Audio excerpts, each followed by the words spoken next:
ಇತ್ತೀಚಿನ ಸಂಚಿಕೆಗಳನ್ನು ಜಾಹೀರಾತಿನ ಕಿರಿಕಿರಿ ಇಲ್ಲದೆ ನೋಡಿ. ನಮಸ್ಕಾರ. ಜಿ ಕನ್ನಡ ವಾಹಿನಿಯ ಸಮಸ್ತ ವೀಕ್ಷಕರಿಗೆಲ್ಲ ಶುಭ ಸೋಮವಾರದ ವಿಶೇಷ ಮಹರ್ಷಿವಾಣಿ ನೇರ ಪ್ರಸಾರ ಕಾರ್ಯಕ್ರಮಕ್ಕೆ ಆತ್ಮೀಯವಾದಂತಹ ಸುಸ್ವಾಗತ. Co powered by Malgudi continental fresh filter coffee. ಪಾರಂಪರ್ಯವಾದ ಶ್ರೇಷ್ಠವಾದ ಫಿಲ್ಟರ್ ಕಾಫಿ ಅಂದರೆ ಅದು Malgudi continental fresh filter coffee. ನಿಮ್ಮ ಪ್ರತಿ ದಿನದ ಶುಭಾರಂಭವಾಗಲಿ ಮಾಲ್ಗುಡಿ ಕಾಂಟಿನೆಂಟಲ್ ಫ್ರೆಶ್ ಫಿಲ್ಟರ್ ಕಾಫಿಯನ್ನು ಸವಿಯೋದ್ರೊಂದಿಗೆ ಅಂತ ಹೇಳ್ತಾ, ಇನ್ನು ಸ್ಪೆಷಲ್ ಪಾರ್ಟರ್ಸ್ ಅಮೃತ ಬಿಂದು. ಹೊಟ್ಟೆ ನೋವು, ಹೊಟ್ಟೆ ಹುಣ್ಣು, ಎದೆಯುರಿ, ಆಸಿಡಿಟಿ, ಗ್ಯಾಸ್ಟ್ರಿಕ್, ಅಜೀರ್ಣ ಇಂತಹ ಹೊಟ್ಟೆಗೆ ಸಂಬಂಧಪಟ್ಟಂತಹ ಎಲ್ಲ ಸಮಸ್ಯೆಗಳಿಗೂ ರಾಮಬಾಣದಂತೆ ಕೆಲಸ ಮಾಡುತ್ತೆ ಅಮೃತ ಬಿಂದು. ಅಷ್ಟೇ ಅಲ್ಲದೆ ಇತ್ತೀಚೆಗಷ್ಟೇ ಲೋಕಾರ್ಪಣೆಯಾಗಿರುವಂತಹ ಡಾಕ್ಟರ್ ಮಹರ್ಷಿ ಆನಂದ ಗುರುಜಿಯವರ ಬ್ರಹ್ಮರ್ಷಿ ಆನಂದ ಸಿದ್ಧಿಪೀಠಂ ಸಂಸ್ಥಾನ ಮತ್ತು ಅಮೃತ ಬಿಂದು ಅವರ ಡಯಾಬೆಟಿಕ್ ರಿಸರ್ಚ್ ಅಭಿವೃದ್ಧಿಪಡಿಸಿದೆ. 100% ಆಯುರ್ವೇದಿಕ್ ಅಂಶಗಳನ್ನು ಹೊಂದಿರುವಂತಹ ಸಕ್ಕರೆ ಕಾಯಿಲೆ ನಿಯಂತ್ರಣಕ್ಕಾಗಿ ಇರುವಂಥದ್ದು ಮಧುಮೇಹ ನಿವಾರಣಾ ಚೂರ್ಣ. ಮಧುಮೇಹ ನಿವಾರಣಾ ಚೂರ್ಣ ಈಗ ಮಧುಮೇಹ ಎನ್ ಆಗಿದೆ. ನಿಮ್ಮ ಸಮೀಪದ ಎಲ್ಲ ಮೆಡಿಕಲ್ ಸ್ಟೋರ್ಗಳಲ್ಲೂ ಕೂಡ ಲಭ್ಯ ಇದೆ, ಖಂಡಿತವಾಗಿ ಕೊಂಡ್ಕೊಳ್ಳಿ. ಅಷ್ಟೇ ಅಲ್ಲದೆ ವೀಕ್ಷಕರೇ, ಇಂದಿನ ಕಲುಷಿತ ಸಾಂಕ್ರಾಮಿಕ ರೋಗದಿಂದ ನಾವೆಲ್ಲರೂ ಪಾರಾಗಬೇಕು ಅಂದರೆ ಇರುವಂಥ ಏಕಮಾತ್ರ ಉಪಾಯ ನಮ್ಮ ದೇಹದಲ್ಲಿ ಇರುವಂತಹ ರೋಗ ನಿರೋಧಕ ಶಕ್ತಿಯನ್ನು, ಪ್ರತಿರೋಧಕ ಶಕ್ತಿಯನ್ನು ಹೆಚ್ಚಿಸ್ಕೊಳ್ಬೇಕು. ಆ ಮೂಲಕ ಆರೋಗ್ಯವನ್ನು ವೃದ್ಧಿಸ್ಕೊಳ್ಬೇಕು. ಅದಕ್ಕಾಗಿ ಏನು ಮಾಡಬೇಕು ಅಂದರೆ ಪ್ರತಿದಿನ ಅಮೃತ ಬಿಂದುವನ್ನು ಸೇವಿಸಬೇಕು. ಅಮೃತ ಬಿಂದು ಸಿರಪ್ ಮತ್ತು ಮಧುಮೇಹ ನಿವಾರಣಾ ಚೂರ್ಣ ಅಂದರೆ ಮಧುಮೇಹ ಎನ್ ಈಗ ಮಾತ್ರೆ ರೂಪದಲ್ಲಿ ಕೂಡ ಲಭ್ಯ ಇದೆ, ಖಂಡಿತವಾಗಿ ಕೊಂಡುಕೊಳ್ಳಿ, ನಿಮ್ಮ ಆರೋಗ್ಯವನ್ನು ವೃದ್ಧಿಸ್ಕೊಳ್ಳಿ. ಲವಣ ತೈಲಂ ಯಾವುದೇ ಕಠಿಣ ವ್ಯಾಯಾಮಗಳಿಲ್ಲದೆ ಮತ್ತು ಯಾವುದೇ ಆಹಾರದ ಪಥ್ಯಕ್ರಮವೂ ಕೂಡ ಇಲ್ಲದೆ ನಿಮ್ಮ ಹೊಟ್ಟೆಯ ಕೊಬ್ಬಿಗೆ ಮತ್ತು ಬೊಜ್ಜಿಗೆ ಆಯುರ್ವೇದಿಯ ಪರಿಹಾರ ಆಯುಕೇರ್ ಅಂದರೆ ಅದು ಲವಣ ತೈಲಂ. ನೀವು ಕೂಡ ಖಂಡಿತವಾಗಿ ಒಮ್ಮೆ ಬಳಸಿ ನೋಡ್ಬೋದು.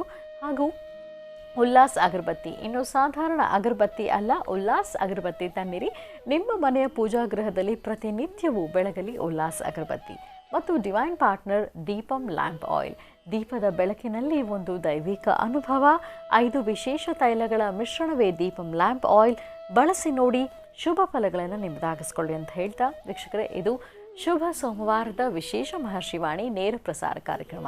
ಈಗಾಗಲೇ ನಿಮ್ಮೆಲ್ಲರಿಗೂ ಗೊತ್ತಿರೋ ಹಾಗೆ ಅಮೃತ ಬಿಂದು ಮಹೋತ್ಸವ ನಡೀತಾ ಇದೆ ನಮ್ಮ ಮಹರ್ಷಿವಾಣಿ ಕಾರ್ಯಕ್ರಮದಲ್ಲಿ.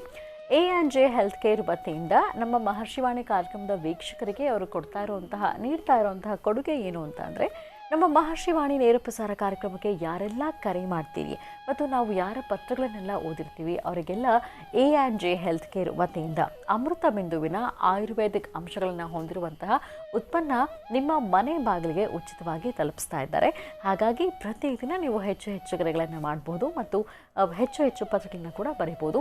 ಅಮೃತ ಬಿಂದು ಮಹೋತ್ಸವದಲ್ಲಿ ಪಾಲ್ಗೊಳ್ಳಿ, ಅಮೃತ ಬಿಂದುವಿನ ವಿಶೇಷ ಉತ್ಪನ್ನವನ್ನು ಉಚಿತವಾಗಿ ಪಡೆದುಕೊಳ್ಳಿ ಅಂತ ಹೇಳ್ತಾ, ಇನ್ನು ಗುರುಜರನ್ನ ನೇರವಾಗಿ ಭೇಟಿ ಮಾಡಬೇಕು, ಅಪಾಯಿಂಟ್ಮೆಂಟ್ ಬೇಕು ಅಂತ ಅಂದರೆ ಅದಕ್ಕಿರುವಂಥ ಅವರ ಆಶ್ರಮದ ದೂರವಾಣಿ ಸಂಖ್ಯೆಗಳನ್ನು ಕೊಡ್ತೀನಿ, ನೋಟ್ ಡೌನ್ ಮಾಡ್ಕೊಳ್ಳಿ. ಮೊದಲನೇದಾಗಿ 9450509759 9482509759. ಮತ್ತೊಂದು ದೂರವಾಣಿ ಸಂಖ್ಯೆ 9742690055 9742690055. ಖಂಡಿತವಾಗಿಯೂ ಆಶ್ರಮದ ದೂರವಾಣಿ ಸಂಖ್ಯೆಗಳಿಗೆ ಕರೆ ಮಾಡಿ ಅಪಾಯಿಂಟ್ಮೆಂಟ್ ತಗೊಳ್ಳಿ ಮತ್ತು ಆಶ್ರಮದ ಸಿಬ್ಬಂದಿ ವರ್ಗದವರು ನಿಮಗೆ ಸ್ಪಷ್ಟವಾದ ಮಾಹಿತಿಯನ್ನು ಕೊಡ್ತಾರೆ. ಗುರುಜಿಯವರ ಅಪಾಯಿಂಟ್ಮೆಂಟ್ ನಿಮಗೆ ಯಾವಾಗ ಸಿಗುತ್ತೆ ಅನ್ನೋದ್ರ ಬಗ್ಗೆ ಗುರುಜಿಯವರನ್ನ ಭೇಟಿ ಮಾಡಿ ನಿಮ್ಮ ಸಮಸ್ಯೆಗಳೇನು ಅಂತ ಸ್ಪಷ್ಟವಾಗಿ ಹೇಳ್ಕೊಳ್ಳಿ ಮತ್ತು ಅವರಿಂದ ಸೂಕ್ತವಾದಂತಹ ಪರಿಹಾರವನ್ನು ಕಂಡುಕೊಳ್ಳಿ, ಅವರಿಂದ ಆಶೀರ್ವಾದವನ್ನು ಕೂಡ ಪಡೆದುಕೊಳ್ಬಹುದು ಅಂತ ಹೇಳ್ತಾ, ಇನ್ನು ನಮ್ಮ ಮಹರ್ಷಿವಾಣಿ ನೇರ ಪ್ರಸಾರ ಕಾರ್ಯಕ್ರಮಕ್ಕೆ ಕೂಡ ನೀವು ಕರೆ ಮಾಡ್ಬೋದು, ನೇರವಾಗಿ ಗುರುಜಿ ಜೊತೆಗೆ ಮಾತಾಡ್ಬೋದು. ಇಲ್ಲಿ ನಿಮ್ಮ ಸ್ವರತರಂಗ ಬಹಳ ಮುಖ್ಯ ಆಗಿರುತ್ತೆ, ಹಾಗಾಗಿ ಟಿ ವಿ ವಾಲ್ಯೂಮ್ನ ಕಂಪ್ಲೀಟಾಗಿ ಮ್ಯೂಟ್ ಮಾಡಿ ಮಾತಾಡಬೇಕು.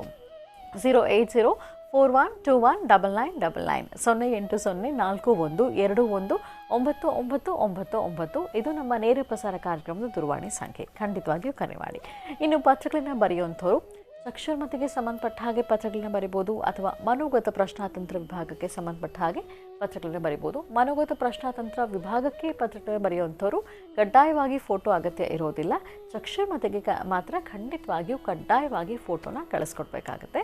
ಜಿ ಕನ್ನಡ ಮಹರ್ಷಿವಾಣಿ ವಿಭಾಗ, ಯುನೈಟೆಡ್ ಮ್ಯಾನ್ಷನ್, MG ರಸ್ತೆ, ಪೋಸ್ಟ್ ಬಾಕ್ಸ್ ಸಂಖ್ಯೆ 5199, ಬೆಂಗಳೂರು 1. ಖಂಡಿತವಾಗಿ ಪದಗಳನ್ನು ಕೂಡ ಬರೀಬಹುದು ಅಂತ ಹೇಳ್ತಾ, ಇನ್ನು ಶುಭ ದಿನದ ವಿಶೇಷತೆ, ಅನುಷ್ಠಾನ, ರಾಶಿಗಳಲ್ಲಿ ಇರುವಂತಹ ಫಲಾಫಲಗಳೇನು, ದಿನ ಭವಿಷ್ಯ ಹೇಗಿದೆ ಅಂತೆಲ್ಲ ಗುರುಜಿ ತಿಳಿಸ್ಕೊಡ್ತಾರೆ. ಇನ್ನು ಮನೋಗತ ಪ್ರಶ್ನಾತಂತ್ರದ ಆಧಾರದ ಮೇಲೆ ಶ್ರೀನಿವಾಸ್ ಶರ್ಮಾ ಅವರು ಶುಭ ಫಲ, ಮಿಶ್ರ ಫಲ, ಅಸಮಂಜಸ ಫಲಗಳು ಇರುವಂಥ ರಾಶಿಗಳು ಯಾರು ಮತ್ತು ಅವ್ರು ಮಾಡಬೇಕಾಗಿರುವಂತಹ ಅನುಷ್ಠಾನದ ಕ್ರಮ, ತಂತ್ರಸಾರದ ರೀತಿ ಹೇಗೆ ಅನ್ನೋದ್ರ ಬಗ್ಗೆ ತಿಳಿಸ್ಕೊಡ್ತಾ ಹೋಗ್ತಾರೆ. ಇದರೊಂದಿಗೆ ಇನ್ನು ಅನೇಕ ಅರ್ಥಪೂರ್ಣ, ಮಹತ್ವಪೂರ್ಣ ಧಾರ್ಮಿಕ ವಿಚಾರಗಳನ್ನ ಪ್ರತಿ ದಿನದಂತೆ ತಿಳ್ಕೊಳ್ತಾ ಹೋಗೋಣ ಗುರುಜರಿಂದ. ಆದರೆ ಅದೆಲ್ಲಕ್ಕೂ ಮುನ್ನ ಸೋಮವಾರ, ಹಾಗಾಗಿ ಈಶ್ವರ ಕ್ಷೇತ್ರ ದರ್ಶನವನ್ನು ಮಾಡ್ಕೊಂಡು ಬರೋಣ.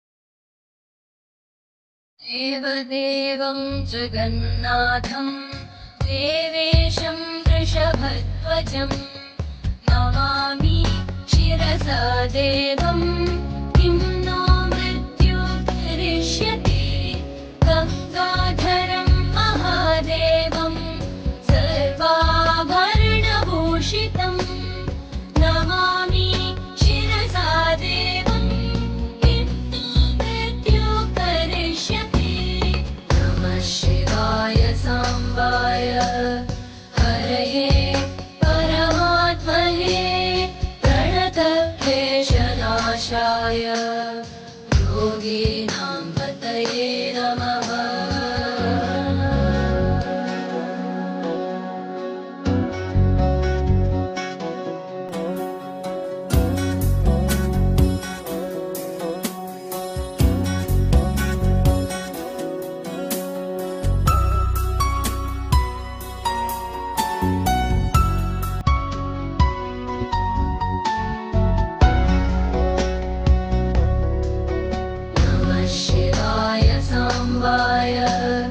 हरये परमात्मने प्रणतक्लेशनाशाय योगीनां पतये नमः.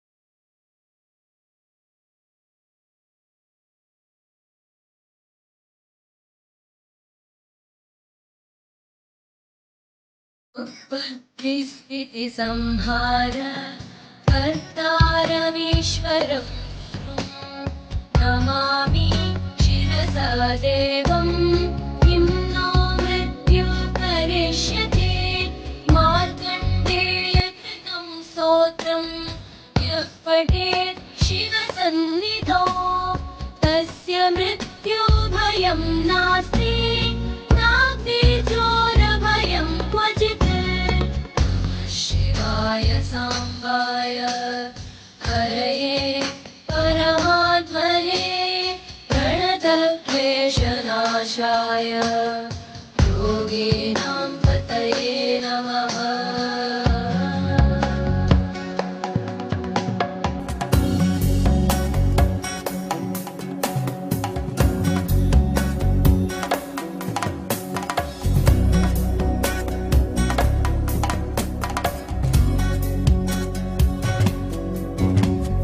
शतावृत्तं प्रकर्तव्यं सङ्कटे कष्टनाशनं शुचिर्भूत्वा पठेत् स्तोत्रं सर्वसिद्धिप्रदायकं मृत्युञ्जय महादेव त्राहि मां शरणागतं जन्म मृत्यो जरारोगैः पीडितं कर्मबन्धनैः. ಕಾರ್ಯಕ್ರಮದ ಪ್ರಾರಂಭದಲ್ಲಿ ನಾವೆಲ್ಲರೂ ಈಶ್ವರನ ದಿವ್ಯ ಕ್ಷೇತ್ರ ದರ್ಶನವನ್ನು ಮಾಡಿದ್ದಾಯಿತು. ಈಗ ಕೃಷ್ಣ ಕಾರ್ಯಕ್ರಮಕ್ಕೆ ಸ್ವಾಗತಿಸೋಣ.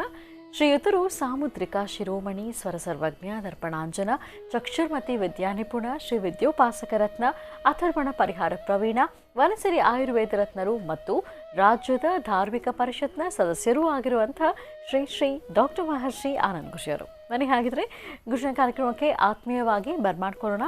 ಗುರುಜಿ ನಮಸ್ಕಾರ. ಕಾರ್ಯಕ್ರಮಕ್ಕೆ ಭಕ್ತಿಪೂರ್ವಕ ಸುಸ್ವಾಗತ. ನಮಸ್ತೆ ಅಮ್ಮ. ಓಂ ನಮಸ್ತೆ ಅಸ್ತು ಭಗವನ್ ವಿಶ್ವೇಶ್ವರಾಯ ಮಹಾದೇವಾಯ ತ್ರಯಂಬಕಾಯ ತ್ರಿಪರಾಂತಕಾಯ ತ್ರಿಕಾಗ್ನಿಕಾಲಾಯ ಕಾಲಾಗ್ನಿರುದ್ರಾಯ ನೀಲಕಂಠಾಯ ಮೃತ್ಯುಂಜಯಾಯ ಸರ್ವೇಶ್ವರಾಯ ಸದಾಶಿವಾಯ ಶ್ರೀಮನ್ ಮಹಾದೇವಾಯ ನಮಃ. ಓಂ ನಮಃ ಶಿವಾಯ. ಓಂ ನಮಃ ಶಿವಾಯ. ಓಂ ನಮಃ ಶಿವಾಯ. ಓಂ ಪದ್ಮಾನನೆ ಪದ್ಮೈ ಪದ್ಮಪತ್ರೇ ಪದ್ಮಪ್ರಿಯೇ ಪದ್ಮದಲಾಯತಾಕ್ಷೀ ವಿಶ್ವಪ್ರಿಯೇ ವಿಷ್ಣುಮನೋನುಕೂಲೆ ತ್ವತ್ಪಾದ ಪದ್ಮಮಯಿ ಸನ್ನಿಧತ್ಸ್ವಾಂ ಯಾಸಾ ಪದ್ಮಾಸನಸ್ಥಾ ವಿಪ್ರಕಟಿತಟಿ ಪದ್ಮಪತ್ರಾಯತಾಕ್ಷೀ ಶ್ರೀಂ ಅಂಬಾಂ ಭಗವತೀಂ ಶ್ರೀಂ ಲಲಿತಾಂ ರಾಜರಾಜೇಶ್ವರೀಂ ಹ್ರೀಂ ಕಾರಾಸನಗರ್ಭಿತಾಂ ನಲಸಿಕಾಂ ಸೌಂ ಕ್ಲೀಂ ಕಳಾಂ ಬಿಭ್ರದೀಂ ಸವರ್ಣಾಂ ವರದಾಣೀಂ ಚ ಪ್ರಸದಾಂ ದೌತಾಂ ಚರಿತ್ರೋಜ್ವಲಾಂ ವಂದೇ ಪುಸ್ತಕಭಾಸಮಂಕುಶಧರಾಂ ಸೃಗ್ಭೂಷದಾಮುಜ್ವಲಾಂ ತ್ವಾಂ ಗೌರೀಂದ್ರಪರಾಂ ಫರಾತ್ಪ್ರಕಲಾಂ ಶ್ರೀಚಕ್ರಸಂಚಾರಿಣೀಂ ಶ್ರೀಂ ಮಹಾಕಾಳಿ ಮಹಾಲಕ್ಷ್ಮೀದೇವತಾಭ್ಯೋ ನಮಃ. ದೇವಿಯನ್ನು ಪ್ರಾರ್ಥನೆ ಮಾಡ್ತಾ ವಾರದಲ್ಲಿ ಮೊದಲನೇ ದಿನ ಸೋಮವಾರ ಸೋಮೇಶ್ವರ ಸುಂದರೇಶ್ವರ ಪರಮೇಶ್ವರನ ಪ್ರಾರ್ಥನೆ, ಸಾಂಬ ಸದಾಶಿವನ ಅನುಗ್ರಹವನ್ನು ಪಡಿತಕ್ಕಂಥ ವಿಶೇಷವಾಗಿರ್ತಕ್ಕಂಥ ದಿನ. ಈ ಒಂದು ಮಾಘ ಮಾಸದ ವಿಶೇಷವಾಗಿರ್ತಕ್ಕಂಥ ಈ ಶುಭ ದಿನ ಮಾಘ ಮಾಸ. ಈಗಾಗಲೇ ಮಾಘ ಮಾಸ ಮಾಘಸ್ನಾನವನ್ನು ಮಾಡ್ತಿದ್ದೀರಿ. ಅದರಲ್ಲೂ ಮಾಘ ಭಾನುವಾರ ಬಹಳ ವಿಶೇಷವಾಗಿರ್ತಕ್ಕಂಥದ್ದು. ಪುಣ್ಯಕ್ಷೇತ್ರಗಳು ತೀರ್ಥಕ್ಷೇತ್ರಗಳಂತೂ ಜನಸಾಗರವೇ ಹರಿದು ಬರ್ತಿದೆ. ಅದರಲ್ಲೂ ಶ್ರೀರಂಗಪಟ್ಟಣದಲ್ಲಂತೂ ಮಾಘ ಭಾನುವಾರದ ಸ್ನಾನಕ್ಕೆ ಜನ ನೂಕುನುಗ್ಗಲಾಗ್ಬಿಟ್ಟಿದೆ. ಆದರೆ ಒಂದೊಂದು ಕ್ಷೇತ್ರಗಳಲ್ಲಿ ಒಂದೊಂದು ವೈಶಿಷ್ಟ್ಯತೆ ಇದೆ, ವಿಶೇಷವಾಗಿದೆ. ಯಾತಕ್ಕಾಗಿ ಮಾಘ ಸ್ನಾನವನ್ನು ಹರಿಯುವ ನೀರಲ್ಲೇ ಸ್ನಾನ ಮಾಡಬೇಕು, ಅಥವಾ ಅದರಲ್ಲೂ ಮಾಘ ಭಾನುವಾರ ವಿಶೇಷವಾಗಿ ನದಿ ದಡದಲ್ಲಿ ಗಂಗೆಯನ್ನು ಆರಾಧನೆ ಮಾಡಿ ಗಂಗಾ ಪೂಜೆಯನ್ನು ಮಾಡಿ ಅಲ್ಲಿ ಸ್ನಾನ ಮಾಡಬೇಕು ಎಂಬತಕ್ಕಂಥದ್ದು ಹಿಂದಿನಿಂದ ಬಂದಿರತಕ್ಕಂಥ ಪ್ರತೀತಿ. ಎಷ್ಟೋ ಜನ ಸುಮಂಗಲೆಯರು ಈ ಒಂದು ಮಾಘ ಮಾಸ ಬಂತು ಅಂದರೆ ಮಾಘ ಮಾಸದ ಸಂಪೂರ್ಣವಾದಂತಹ ದಿನಗಳು ಪ್ರತಿನಿತ್ಯ ಸುಮಂಗಲೆಯರನ್ನು ಮನೆಗೆ ಕರೆಸಿ ಅವರಿಗಿಷ್ಟು ಅರಿಶಿನ ಕುಂಕುಮ ಮಂಗಳ ದ್ರವ್ಯಗಳನ್ನು ಕೊಡ್ತಕ್ಕಂಥದ್ದು. ಮಂಗಳ ದ್ರವ್ಯಗಳನ್ನು ಕೊಟ್ಟು ಅವರ ಆಶೀರ್ವಾದವನ್ನು ಪಡೀಲಿಕ್ಕೆ ಬಹಳ ವಿಶೇಷವಾದಂಥ ದಿನ. ಇನ್ನು ಮಾಘಪುರಾಣ ಎಂಬತಕ್ಕಂಥದ್ದು ಗ್ರಂಥ ತಮ್ಮೆಲ್ಲರಿಗೂ ಗೊತ್ತಿರುವಂಥ ವಿಚಾರ. ಪ್ರತಿದಿನ ಒಂದೊಂದು ಪುರಾಣಗಳಿದೆ, ಒಂದೊಂದು ಅಧ್ಯಾಯ ಇದೆ. ಹಾಗೆ ಈ ಮಾಘ ಮಾಸದ ಸಂಪೂರ್ಣವಾದಂಥ ದಿನ ಮಾಘಪುರಾಣವನ್ನು ಓದ್ತಾರೆ. ಮಾಘಪುರಾಣ ಓದ್ತಕ್ಕಂಥದ್ದೊಂದು ಮಾಘ ಮಾಸದಲ್ಲಿ ದಂಪತಿಗಳನ್ನು ಮನೆಗೆ ಕರೆಸುವಂಥದ್ದು. ಯಾರಾದರೂ ಸರಿ, ನಿಮ್ಮ ಸಂಬಂಧಿಕರಿರಲಿ ಅಥವಾ ಹೊರಗಿನವರಿರಲಿ, ಒಟ್ಟಾರೆ ಹೇಳಬೇಕಂದ್ರೆ ಗಂಡ ಹೆಂಡತಿಯರನ್ನು ಮನೆಗೆ ಕರೆದು ಲಕ್ಷ್ಮೀನಾರಾಯಣರ ಪ್ರತಿ ಅಂತ ಹೇಳಿ, ಅಂದರೆ ಲಕ್ಷ್ಮೀನಾರಾಯಣರ ಸ್ವರೂಪವಾಗಿರ್ತಕ್ಕಂತಹ ದಂಪತಿಗಳನ್ನು ಮನೆಗೆ ಕರೆಸಿ ಅವರಿಗೆ ವಸ್ತ್ರಗಳನ್ನು ಕೊಟ್ಟು ಅವರಿಗೆ ಲಕ್ಷಣವಾಗಿ ಅಡುಗೆ ಮಾಡಿ ಏನಾದರೂ ಒಂದು ಸಿಹಿ ಪದಾರ್ಥವನ್ನು ಊಟ ಬಡಿಸ್ತಕ್ಕಂಥದ್ದು. ಇಂತಹ ಕಾಯಕವನ್ನು ಸಾಕಷ್ಟು ಜನ ಮಾಡ್ತಾರೆ. ಅಂದರೆ ಮಾಘ ಮಾಸದ ವೈಶಿಷ್ಟ್ಯವೇ ಹಾಗೆ. ಇತ್ತ ಗಿರಿಜಾಶಂಕರನ್ನಾದರೂ ಸರಿ ಅಥವಾ ಶಿವಪಾರ್ವತಿಯನ್ನಾದರೂ ಸರಿ, ಅದಕ್ಕೂ ಮುಖ್ಯವಾಗಿ ಲಕ್ಷ್ಮೀನಾರಾಯಣರ ಆರಾಧನೆ ಅಂತೂ ಈ ಮಾಘ ಮಾಸದಲ್ಲಿ ಪ್ರತಿಯೊಬ್ಬರು ಮಾಡ್ತಾರೆ. ಇನ್ನು ದೇವಾಲಯಗಳಲ್ಲಂತೂ ಜಾತ್ರೆ, ಜನ್ಮೋತ್ಸವ, ರಥೋತ್ಸವ ಕಾಲ ಅಂತೂ ಈ ಮಾಘ ಮಾಸದಲ್ಲಿ ಸಾಕಷ್ಟು. ಹಾಗಾಗಿ ಸಾಕಷ್ಟು ದೇವಾಲಯ ನೋಡಿ, ಎಲ್ಲ ದೇವಾಲಯದಲ್ಲೂ ಅಷ್ಟೇ. ಮೊನ್ನೆ ರಥಸಪ್ತಮಿ ಆಯಿತು. ರಥಸಪ್ತಮಿ ಕಾಲದಲ್ಲೂ ಸಹಿತ ಸೂರ್ಯನಾರಾಯಣನ ವಿಶೇಷವಾಗಿರ್ತಕ್ಕಂಥ ಆಲಯದಲ್ಲಿ ರಥೋತ್ಸವ ಕಾಲ ಬಹಳ ಅದ್ಧೂರಿತವಾಗಿ ನಡೆಯಿತು. ಹಿಂದೆಲ್ಲ ಈ ಕೋವಿಡ್ ಎಂಬತಕ್ಕಂಥ ಮಹಾಮಾರಿ ಬಂದು ಎಲ್ಲವನ್ನು ಸಹಿತ ಮರೆಯೋದ್ದ ಮಾಡಿಬಿಟ್ಟಿತ್ತು. ಜನ ಸೇರ್ಲಿಕ್ಕೆ ಆಗದಂಥ ಪರಿಸ್ಥಿತಿಯಲ್ಲಿತ್ತು. ಆದರೆ ಇತ್ತೀಚಿನ ದಿನಗಳಲ್ಲಿ ಹಾಗಿಲ್ಲ. ಸಾಕಷ್ಟು ಜನ ಭಕ್ತರನ್ನು ಒಳಗೊಂಡಿರ್ತಕ್ಕಂಥ ವಿಶೇಷವಾದಂಥ ಸೇವೆಗಳು ಸಲ್ಲಿಸ್ತಾ ಇರತಕ್ಕಂಥ ಅದೃಷ್ಟದ ದಿನ ಅಂದರೂ ಅದು ತಪ್ಪಾಗೋದಿಲ್ಲ. ಹಾಗಾಗಿ ಭಗವಂತನ ಪ್ರಾರ್ಥನೆ ಬಹಳ ಮುಖ್ಯವಾಗಿರ್ತಕ್ಕಂಥದ್ದು. ದೇವತಾ ಪ್ರಾರ್ಥನೆಯಿಂದ ದೇವರ ಆರಾಧನೆ ಮಾಡುವಂತಹದ್ದು, ಪೂಜೆ ಪುನಸ್ಕಾರಗಳ ಬಗ್ಗೆ ಸ್ವಲ್ಪ ಶ್ರದ್ಧಾಭಕ್ತಿಯಾಗಿರ್ತಕ್ಕಂಥದ್ದು ಬಹಳ ಉತ್ತಮ. ಇನ್ನು ರಾಶಿ ನಕ್ಷತ್ರಚಾರ ಪ್ರಕಾರ ತಿಳ್ಕೊಳ್ಳೋದಾದರೆ, ಈಗ ಪ್ರಸ್ತುತ ಇರತಕ್ಕಂಥದ್ದು ಶನಿ ಮಕರದಿಂದ ಕುಂಭಕ್ಕೆ ಬಂದಾಯಿತು. ಈಗ ಒಂದಷ್ಟು ರಾಶಿ ನಕ್ಷತ್ರಗಳಿಗೆ ಕಿರಿಕಿರಿ ಪ್ರಾರಂಭ ಆಯಿತು. ಸಮಸ್ಯೆ ಎಂಬತಕ್ಕಂಥದ್ದಕ್ಕೆ ಕೊನೆಯೇ ಇಲ್ಲದಂಥ ರೀತಿಯಲ್ಲಿ ನೋವು ಪಡುವಂಥದ್ದು ಆಯಿತು. ಏನೇ ಆದರೂ ಇದು ಯಾವಾಗ ಕೊನೆ? ಮನುಷ್ಯರ ಗ್ರಹಗತಿಗಳಲ್ಲಿ ಕೊನೆ ಎಂಬತಕ್ಕಂಥ ಮಾತೇ ಇಲ್ಲ. ಮನುಷ್ಯನಿಗೆ ದಿನದ 24 ಗಂಟೆ, ವರ್ಷದ 365 ದಿವಸ ಇರ್ತಕ್ಕಂಥ 12 ರಾಶಿಗಳು, ಅದರಲ್ಲೂ ಇರ್ತಕ್ಕಂತಹ ನವಗ್ರಹಗಳು, ಆ ನವಗ್ರಹಗಳ ಓಡಾಟ ಎಲ್ಲವೂ ಮನುಷ್ಯನಿಗೆ ಲಾಭ ನಷ್ಟ, ಬೇಕು ಬೇಡ ಎಲ್ಲವೂ ಸಿಗ್ತಿರುತ್ತೆ. ಆದರೆ ಕಷ್ಟ ಬಂದಾಗ ಮನಸ್ಸು ಆ ನೋವು ಮರೀಲಿಕ್ಕಾಗದಂಥ ಪರಿಸ್ಥಿತಿಯಲ್ಲಿ ಸಾಕಷ್ಟು ಜನ ಇರ್ತಾರೆ. ಆದರೆ ಸುಖದ ಸನ್ನಿವೇಶ ಬರೋದು ಗೊತ್ತಾಗಲ್ಲ, ಹೋಗೋದು ಗೊತ್ತಾಗಲ್ಲ. ಸುಖ ಇದ್ದಂಥದ್ದು, ಸುಖವಾಗಿದ್ದಂಥದ್ದು, ನಗನಗ್ತಾ ಇದ್ದಂಥದ್ದು, ಲಾಭ ಸಂಪಾದನೆ ಮಾಡಿರ್ತಕ್ಕಂಥದ್ದು, ಅತಿಯಾದಂಥ ಹಣಕಾಸು ಸಂಪಾದನೆ ಮಾಡಿದ್ದಂಥದ್ದು, ಇದು ಯಾವುದೂ ಸಹಿತ ನಮ್ಮ ನೆನಪಲ್ಲಿರೋದಿಲ್ಲ. ಆದರೆ ಒಂದು ಕಷ್ಟ ಅಂತ ಬಂದರೆ ಆ ಕಷ್ಟ ಬಂದ ಮರುಕ್ಷಣವೇ ತಲೆ ಮೇಲೆ ಕೈ ಹೊತ್ಕೊಂಡು ಒಂದು ಮೂಲೆ ಸೇರ್ತೀವಿ, ಅಥವಾ ನೋವು ಮರಿಲಿಕ್ಕೆ ಆಗದಂಥ ರೀತಿಯಲ್ಲಿ ಇರ್ತೀವಿ. ಏನೋ ಆಗಬಾರದ್ದೇ ಆಗೋಯ್ತೇನೋ ಅನ್ನೋ ರೀತಿ ನಾವು ತಲೆ ಕೆಡಿಸ್ಕೊಳ್ತೀವಿ. ಒಂದು ಅರ್ಥ ಮಾಡ್ಕೋಬೇಕು, ಸುಖ ಮತ್ತು ದುಃಖ, ಕಷ್ಟ ಸುಖ ಇದೆಲ್ಲವೂ ಸಹಿತ ಮನುಷ್ಯನ ಗ್ರಹಗತಿಗಳಿಂದಲೇ ಬರ್ತಕ್ಕಂಥದ್ದು. ಗ್ರಹ ನಕ್ಷತ್ರ ಚೆನ್ನಾಗಿದ್ದರೆ ಎಲ್ಲವೂ ಲಾಭವೇ. ನಕ್ಷತ್ರ ಪ್ರಕಾರ ಅಥವಾ ಗ್ರಹಗಳ ಪ್ರಕಾರ ಒಂದಷ್ಟು ಸಮಸ್ಯೆ ಅಂತಿದ್ರಾದರೆ ಆ ಸಮಸ್ಯೆನ ನಾವು ಹೆದರಿಸಲೇಬೇಕಾಗತ್ತೆ. ಅದನ್ನು ಹೊರತುಪಡಿಸಿ ಬೇರೆ ಯಾವ ಕಾಯಕವನ್ನು ನಾವು ಮಾಡಲಿಕ್ಕಾಗುವುದಿಲ್ಲ. ಆದರೆ ಬಂದಂಥ ಸಮಸ್ಯೆಗಳನ್ನು ಹೆದರಿಸುವಂಥ ಶಕ್ತಿ ಭಗವಂತನೇ ನಮಗೆ ಕೊಡಬೇಕು. ಆ ಭಗವಂತ ನಮಗೆ ಅದನ್ನು ದಯಪಾಲಿಸಬೇಕಾದ್ರೆ ನಮ್ಮಲ್ಲಿ ಆ ನಮ್ರತೆಯ ಬದುಕು ಬೇಕು. ಆ ನಮ್ರತೆಯ ಬದುಕು ಹೇಗೆ? ಇಂತಹ ಸುಂದರವಾದಂತಹ ವರ್ಷದಲ್ಲಿ ಎಲ್ಲರೂ ಕಾಯುವಂತಹ ಮಾಘ ಮಾಸದ ವೈಶಿಷ್ಟ್ಯತೆ, ಮಾಘ ಮಾಸದ ಪುರಾಣ, ಮಾಘ ಮಾಸದ ಅನುಷ್ಠಾನವನ್ನು ಶ್ರದ್ಧಾಭಕ್ತಿಯಾಗಿ ಮಾಡಬೇಕು. ಮಾಘ ಮಾಸದಲ್ಲಿ ನೀವು ಮಾಡುವಂಥ ಪೂಜಾ ಫಲ ಶೀಘ್ರ ಫಲವನ್ನು ಸಿದ್ಧಿಪಡಿಸ್ಕೊಳ್ಳುವಂತಹ ಯೋಗ ಫಲ ಆಗುತ್ತೆ. ಅದಕ್ಕಾಗಿ ಮಾಘ ಪುರಾಣವನ್ನು ಓದುವಂತಹದ್ದು. ಮಾಘ ಪುರಾಣದಲ್ಲಿ ಬರುವಂತಹ ಕಥೆಯೂ ಹಾಗೇ ಇದೆ. ಒಂದೊಂದು ದಿನದ ಅಧ್ಯಾಯವೂ ಅಷ್ಟು ವಿಶೇಷವಾಗಿರ್ತಕ್ಕಂಥದ್ದು. ಮನುಷ್ಯ ತಾನು ಮಾಡುವಂಥ ತಪ್ಪಿಗೆ ಪ್ರಾಯಶ್ಚಿತ್ತ ಏನು? ತಾನು ಮಾಡುವಂಥ ತಪ್ಪು ಗೊತ್ತಿದ್ದೋ ಗೊತ್ತಿಲ್ಲದೇನೋ ತಪ್ಪು ಮಾಡಿದ್ದಾನೆ. ಆ ತಪ್ಪಿಗೆ ಏನು ಶಿಕ್ಷೆ ಆಗುತ್ತೆ? ಆ ಶಿಕ್ಷೆ ಆಗದಿರ ಇರಬೇಕಾದ್ರೆ ಆ ತಪ್ಪನ್ನು ನಾವು ಹೇಗೆ ಸರಿಪಡಿಸ್ಕೊಳ್ಳಬಹುದು?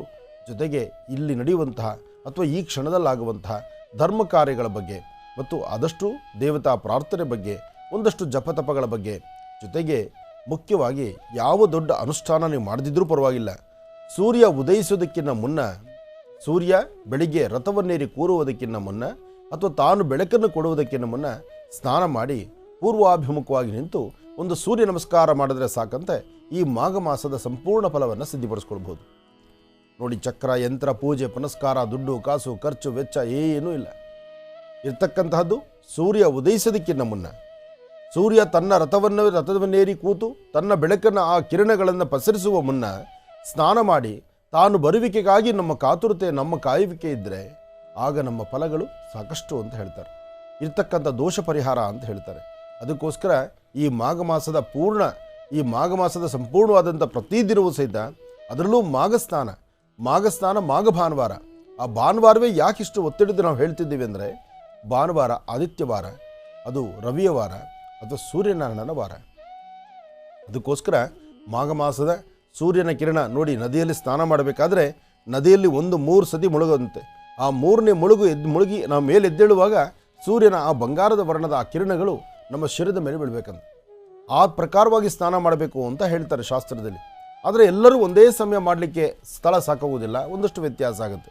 ಅದಕ್ಕೆ ಪೂರ್ವಭಾವಿಯಾಗಿ ಮುಂಚಿತವಾಗಾದರೂ ಸ್ನಾನ ಮಾಡಿ ಆ ಸೂರ್ಯನ ಕಿರಣವನ್ನು, ಆ ಬಂಗಾರದ ವರ್ಣದ ಕಿರಣವನ್ನು ನಮ್ಮ ಮುಖದ ಮೇಲೆ, ನಮ್ಮ ದೇಹದ ಮೇಲೆ ಬಿದ್ದಾಗ ಮನುಷ್ಯನ ಗ್ರಹಗತಿಗಳಲ್ಲಿ ಬರ್ತಕ್ಕಂಥ ದೋಷವೂ ಸಹಿತ ದೂರ ಆಗುತ್ತೆ. ಕಾರಣ ಎಲ್ಲ ಗ್ರಹಗಳಿಗೂ ಆಧಿಪತ್ಯ ಇರತಕ್ಕಂತಹದ್ದು ಸೂರ್ಯ. ಅಂತಹ ಸೂರ್ಯನಾರಾಯಣನ ಅನುಗ್ರಹವನ್ನು ಈ ಮಾಘ ಮಾಸದಲ್ಲೇ ಪಡಿಬೇಕು ನಾವು. ಅದಕ್ಕೋಸ್ಕರನೇ ನಮಸ್ಸೂರ್ಯಾಯ ಚಂದ್ರಾಯ ಮಂಗಳಾಯ ಬುಧಾಯ ಚ. ನೋಡಿ, ನಮಸ್ಸೂರ್ಯಾಯ ಚಂದ್ರಾಯ, ಅಲ್ಲಿ ಪ್ರಥಮದಲ್ಲಿ ಸೂರ್ಯ, ಅದಾದ ನಂತರ ಚಂದ್ರ. ಯಾಕೆಂದರೆ ಪ್ರತ್ಯಕ್ಷವಾಗಿ ಕಾಣತಕ್ಕಂಥ ದೇವರುಗಳು ಸಹಿತ ಸೂರ್ಯಚಂದ್ರರೇ.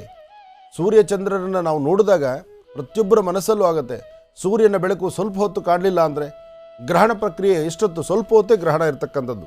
ಆ ಇರುವಷ್ಟು ಗ್ರಹಣ ಕಾಲ ಸೂರ್ಯ ಕಾಣಲಿಲ್ಲ, ಸೂರ್ಯ ಮರೆಬಾಚಿದ್ದಾನೆ ಅಂದರೆ ಮನಸ್ಸಲ್ಲಿ ಕಳಮಳ ಶುರುವಾಗಿಬಿಡುತ್ತೆ, ಒಂದಷ್ಟು ನೋವಿನ ಸಂಗತಿನೇ ಆಗಿಬಿಡುತ್ತೆ. ಸೂರ್ಯ ರಥವನ್ನು ಇರಲೇಬೇಕು, ಸಸ್ಯಕಾಶಿಯನ್ನು ಕಾಪಾಡಲೇಬೇಕು, ಈ ಪ್ರಕೃತಿಯ ಸೌಂದರ್ಯವನ್ನು ವೃದ್ಧಿಸಲೇಬೇಕು. ಆ ಸೂರ್ಯನ ಕಿರಣದಿಂದ ಮಾತ್ರ ಹೂ ಅರಳತಕ್ಕಂಥದ್ದು. ಅದಕ್ಕೋಸ್ಕರ ಇದೆಲ್ಲವೂ ಈ ಪ್ರಕೃತಿ ಸಂಪೂರ್ಣವಾಗಿ ಅವಲಂಬಿತವಾಗಿರ್ತಕ್ಕಂಥದ್ದು ಸೂರ್ಯನ ಮೇಲೆ. ಅಂತಹ ಸೂರ್ಯನ ಒಲಿಸ್ಕೊಳ್ಳೋದಕ್ಕೆ ಈ ಮಾಘ ಮಾಸ ವೈಶಿಷ್ಟ್ಯತೆ ಇದೆ. ಇಂತಹ ಮಾಘಸ್ನಾನವನ್ನು ಮಾಡಿ ಮಾಘ ಭಾನುವಾರ ಎಲ್ಲರೂ ಸಹಿತ ಒಂದು ವಿಶೇಷವಾಗಿರ್ತಕ್ಕಂತಹ ತೀರ್ಥಕ್ಷೇತ್ರ, ಪುಣ್ಯಕ್ಷೇತ್ರಗಳಲ್ಲಿ ಸ್ನಾನ ಮಾಡಿ ಅಲ್ಲಿ ದೇವರ ಆರಾಧನೆ ಮಾಡಿ, ಅದರಲ್ಲೂ ಮಾಘ ಮಾಸದ ಶುಕ್ಲ ಪಕ್ಷದ ಶುಭ ಹುಣ್ಣಿಮೆ ಎಂದು ಗೌರೀಶಂಕರರನ್ನು, ಲಕ್ಷ್ಮೀನಾರಾಯಣನ ಪ್ರಾರ್ಥನೆ ಮಾಡಿ ಮರದ ಬಾಗನವನ್ನು ಕೊಡ್ತಕ್ಕಂತಹದ್ದು. ಈ ಸಾಮಾನ್ಯಕ್ಕೆ ಮರದ ಬಾಗನ ಅಂತಕ್ಕಂಥದ್ದು ತಮ್ಮೆಲ್ಲರಿಗೂ ಗೊತ್ತಿದೆ, ಗೌರಿ ಬಾಗನ ಅಂತ ಹೇಳ್ತಾರೆ. ಆ ಗೌರಿ ಬಾಗನವನ್ನು ಅಥವಾ ಮರದ ಬಾಗನವನ್ನು ನೀವು ಮಾಘ ಭಾನುವಾರವೇ ಕೊಡಬೇಕು. ಆ ಮಾಘ ಭಾನುವಾರದಲ್ಲಿ, ಅದರಲ್ಲೂ ಮಾಘ ಮಾಸದ ಹುಣ್ಣಿಮೆ ಎಂದು ಅದು ಮತ್ತಷ್ಟು ವಿಶೇಷ ಅಂತ ಹೇಳ್ತಾರೆ. ಮಾಘ ಶುಕ್ಲ ಹುಣ್ಣಿಮೆ ಎಂದು ಮರದ ಭಾಗನವನ್ನು ಕೊಟ್ಟು ಎಲ್ಲರೂ ಸಹಿತ ಭಗವಂತನ ಪ್ರಾರ್ಥನೆ ಮಾಡ್ತಕ್ಕಂಥದ್ದು. ಆ ಪ್ರಾರ್ಥನಾ ಕಾಲ ತಮ್ಮೆಲ್ಲರಿಗೂ ಒಳ್ಳೆಯ ಯಶಸ್ಸಾಗಲಿ, ಶುಭ ಉಂಟಾಗಲಿ. ಈಗ ಪ್ರಾರಂಭ ಮಾಡೋಣ ದಿನ ವಿಶೇಷ.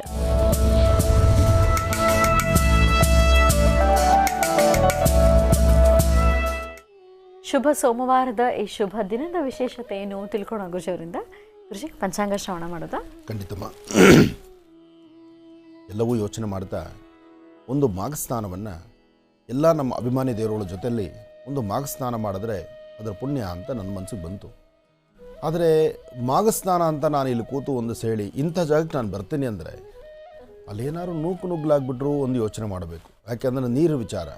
ಆದರೆ ಬರ್ತಕ್ಕಂಥವ್ರು ಮಕ್ಕಳು, ಮರಿ, ವಯಸ್ಸಾಗಿರ್ತಕ್ಕಂಥವ್ರು ಎಲ್ಲರನ್ನೂ ಕರ್ಕೊಂಡು ಬರ್ತೀರಿ. ಆದರೂ ಬೆಳಗ್ಗೆ ಬೇಗನೆ ಸ್ನಾನ ಆಗಬೇಕಾಗತ್ತೆ. ಇರಲಿ, ಒಂದು ಚಿಂತನೆ ಮಾಡೋಣ. ಇದಕ್ಕೆ ಸೂಕ್ತವಾಗಿ ನನ್ನ ಆತ್ಮೀಯರಾದಂಥ ಭಾನುಪ್ರಕಾಶ್ರವ್ರನ್ನ ಮಾತಾಡೋಣ. ಯಾಕೆಂದರೆ ಶ್ರೀರಂಗಪಟ್ಟಣ ಆ ಪ್ರಾಂತ್ಯದಲ್ಲಿ ಅವರದೇ ಆದಂತಹ ಒಂದಷ್ಟು ಅಲ್ಲಿನ ಒಂದು ಹೆಚ್ಚಿನ ಹೆಸರಿರೋದ್ರಿಂದ, ಶ್ರೀರಂಗಪಟ್ಟಣ ನಮ್ಮೆಲ್ಲರಿಗೂ ಹತ್ತಿರವಾಗೂ ಇರತಕ್ಕಂಥದ್ರಿಂದ ಶ್ರೀರಂಗಪಟ್ಟಣದಲ್ಲಿ ಒಂದು ಭಾನುವಾರ ಅಂದರೆ ಮಾಘ ಮಾಸದ ಒಂದು ಭಾನುವಾರ ಅಲ್ಲಿ ಲಕ್ಷ್ಮೀನಾರಾಯಣನ ಪ್ರಾರ್ಥನೆ ಮಾಡಿ, ಒಂದು ಕಡೆ ಲಕ್ಷ್ಮೀನಾರಾಯಣ ಇರಬೇಕು, ಒಂದು ಕಡೆ ಗಿರಿಜಾಶಂಕರ ಇರಬೇಕು. ಗಿರಿಜಾಶಂಕರರನ್ನು, ಲಕ್ಷ್ಮೀನಾರಾಯಣನನ್ನು, ಹಾಗೆ ಬ್ರಹ್ಮ ಸರಸ್ವತಿಯನ್ನು, ಬ್ರಹ್ಮ ವಿಷ್ಣು ಮಹೇಶ್ವರನ್ನ ಏಕಕಾಲದಲ್ಲಿ ಇಟ್ಟು ಒಂದಷ್ಟು ಬೆಳಗಿನ ನಿತ್ಯಕರ್ಮಾನುಷ್ಠಾನವನ್ನು, ಸ್ನಾನ ಆದ ನಂತರ ಸಾಮೂಹಿಕವಾಗಿ 3 ದೇವರಿಗೂ ಒಂದು ಸಾಮೂಹಿಕವಾಗಿ ಅರ್ಚನೆಯ ಸಂಕಲ್ಪವನ್ನು ಮಾಡುವಂಥದ್ದಾಗಲಿ. ಅದಕ್ಕೆ ನಮ್ಮ ಭಾನುಪ್ರಕಾಶ್ ಅವರೇನಾದರೂ ಸಹಕರಿಸಿದ್ರೆ ಅವರು ಏನಾದರೂ ಪರವಾಗಿಲ್ಲ ಆಗ್ಬೋದು ಅನ್ನೋ ಒಂಥರ ಒಂದು ಚಿಂತನೆ ಮಾಡಿ. ಯಾಕೆಂದರೆ ಇದು ತುಂಬ ದೊಡ್ಡ ಕಾಯಕ ಆಗುತ್ತೆ. ನಾವು ಇಲ್ಲಿ ಕೂತು ಸಡನ್ನಾಗಿ ತೀರ್ಮಾನ ತಗೊಳ್ಬೋದು. ಅದಕ್ಕೆ ಬೇಕಾದಷ್ಟು ಪೂರ್ವಭಾವಿ ಸಭೆಗಳನ್ನು ಅಥವಾ ಅದಕ್ಕೆ ಬೇಕಾದ ಸಹಕಾರವನ್ನು ನಮ್ಮ ವಾಹಿನಿ ನನಗೆ ಸಹಕರಿಸ್ಬೋದು. ಆದರೆ ಆ ಕ್ಷೇತ್ರ ಅಲ್ಲಿರ್ತಕ್ಕಂಥದ್ದು ಮೊದಲೇ ಮಾಘ ಭಾನುವಾರ ಜನಜಾತ್ರೆ ಆಗಿಬಿಡುತ್ತೆ. ಅಂತಹ ಸಮಯದಲ್ಲಿ ಇಂತಹ ಒಂದು ಕಾಯಕ ಮಾಡ್ತೀವಿ ಅಂದರೆ ಇನ್ನಷ್ಟು ಅಭಿವೃದ್ಧಿ ಅಲ್ಲಿ ಚೆನ್ನಾಗಿ ಆಗುತ್ತೆ. ಮತ್ತು ಒಂದು ಪುಣ್ಯಕ್ಷೇತ್ರ ಅದು. ಆ ಕ್ಷೇತ್ರದಲ್ಲಿ ಸ್ನಾನ ಮಾಡೋದೇ ಒಂದು ಪುಣ್ಯ. ಆ ಕಡೆ ರಂಗನಾಥ, ಈ ಕಡೆ ನಿಮಿಷಾಂಬ, ಮುಂಭಾಗದಲ್ಲಿ ತ್ರಿವೇಣಿ ಸಂಗಮ. ಎಷ್ಟು ಚೆನ್ನಾಗಿದೆ ನೋಡಿ. ಆ ಸಂಗಮ ಕ್ಷೇತ್ರ ಅಂದ್ರೆ ಹಾಗೆ. ಸಂಗಮ ಅಂದ್ರೇನು? ಹರಿಯುವ ನೀರು ಒಂದು ಕಡೆ ಇದ್ದು ಅಲ್ಲಿ 3 ನದಿಗಳು ಸೇರಿದ್ರೆ ಅದು ಸಂಗಮ ಅಂತ ಹೇಳ್ತಾರೆ. ಅಂತಹ ಪರಮ ಪವಿತ್ರವಾಗಿರ್ತಕ್ಕಂಥ ಪುಣ್ಯಕ್ಷೇತ್ರ. ಇನ್ನು ಇದನ್ನು ಹೊರತುಪಡಿಸಿ ಬೇರೆನೆಲ್ಲರೂ ನೋಡೋಣವಾ, ಅದು ದೂರಭಾರ ಆಗುತ್ತೆ. ಹಾಗೆ ಇನ್ನು ಉತ್ತರ ಕರ್ನಾಟಕದ ಕಡೆ ಅಂತೂ ಸಾಕಷ್ಟು ಪುಣ್ಯ ನದಿಗಳಿದೆ. ಅದರಲ್ಲೂ ಭೀಮಾ ನದಿ ತೀರ ಇದೆ ನೋಡಿ. ಒಂದು ಉತ್ತರ ಕರ್ನಾಟಕದ ಅಭಿಮಾನಿ ದೇವರೊಳಗೆ ಮಾಘಸ್ನಾನವನ್ನು, ಈ ಮಾಘಸ್ನಾನದ ಅರಿವು ತಮಗೆ ಎಷ್ಟಿದೆಯೋ ಇಲ್ವೋ ನನಗೆ ಗೊತ್ತಿಲ್ಲ. ಆದರೆ ಒಂದಂತೂ ಸತ್ಯ, ಈ ಮಾಘಸ್ನಾನ ಅಂತಕ್ಕಂಥದ್ದು ಬಹಳ ಪರಮ ಪವಿತ್ರವಾಗಿರತಕ್ಕಂಥದ್ದು. ಉತ್ತರ ಕರ್ನಾಟಕದ ಪ್ರತಿಯೊಬ್ಬ ಅಭಿಮಾನಿ ದೇವರುಗಳು, ಪ್ರತಿಯೊಬ್ಬ ತಾಯಂದರೂ ಅರ್ಥ ಮಾಡ್ಕೊಳ್ಳಿ, ಮಾಘಸ್ನಾನವನ್ನು ಕನಿಷ್ಠ ಪಕ್ಷ ಮಾಘ ಭಾನುವಾರ ಆದರೂ ನಿಮಗೆ ಹತ್ತಿರದಲ್ಲಿ ಭೀಮಾ ನದಿ ತೀರ ಇದೆ, ಜೊತೆಗೆ ಆ ಭಾಗದಲ್ಲಿ ಸಾಕಷ್ಟು ಹರಿಯುವ ನೀರಿದೆ. ಉತ್ತರ ಕರ್ನಾಟಕದಲ್ಲಿ ಸಾಕಷ್ಟು ಹರಿಯುವ ನೀರಿದೆ. ಆ ನೀರು ಎಲ್ಲಿದೆಯೋ ಅಲ್ಲಿ ಹೋಗಿ ಭಾನುವಾರದೊತ್ತು ಕನಿಷ್ಠ ಪಕ್ಷ ಮಾಘ ಭಾನುವಾರ ಆದರೂ ಅಥವಾ ಮಾಘ ಮಾಸದ ಶುಕ್ಲ ಪಕ್ಷದ ಹುಣ್ಣಿಮೆಯಾದರೂ ಹೋಗಿ ಸ್ನಾನ ಮಾಡಿ ಬನ್ನಿ.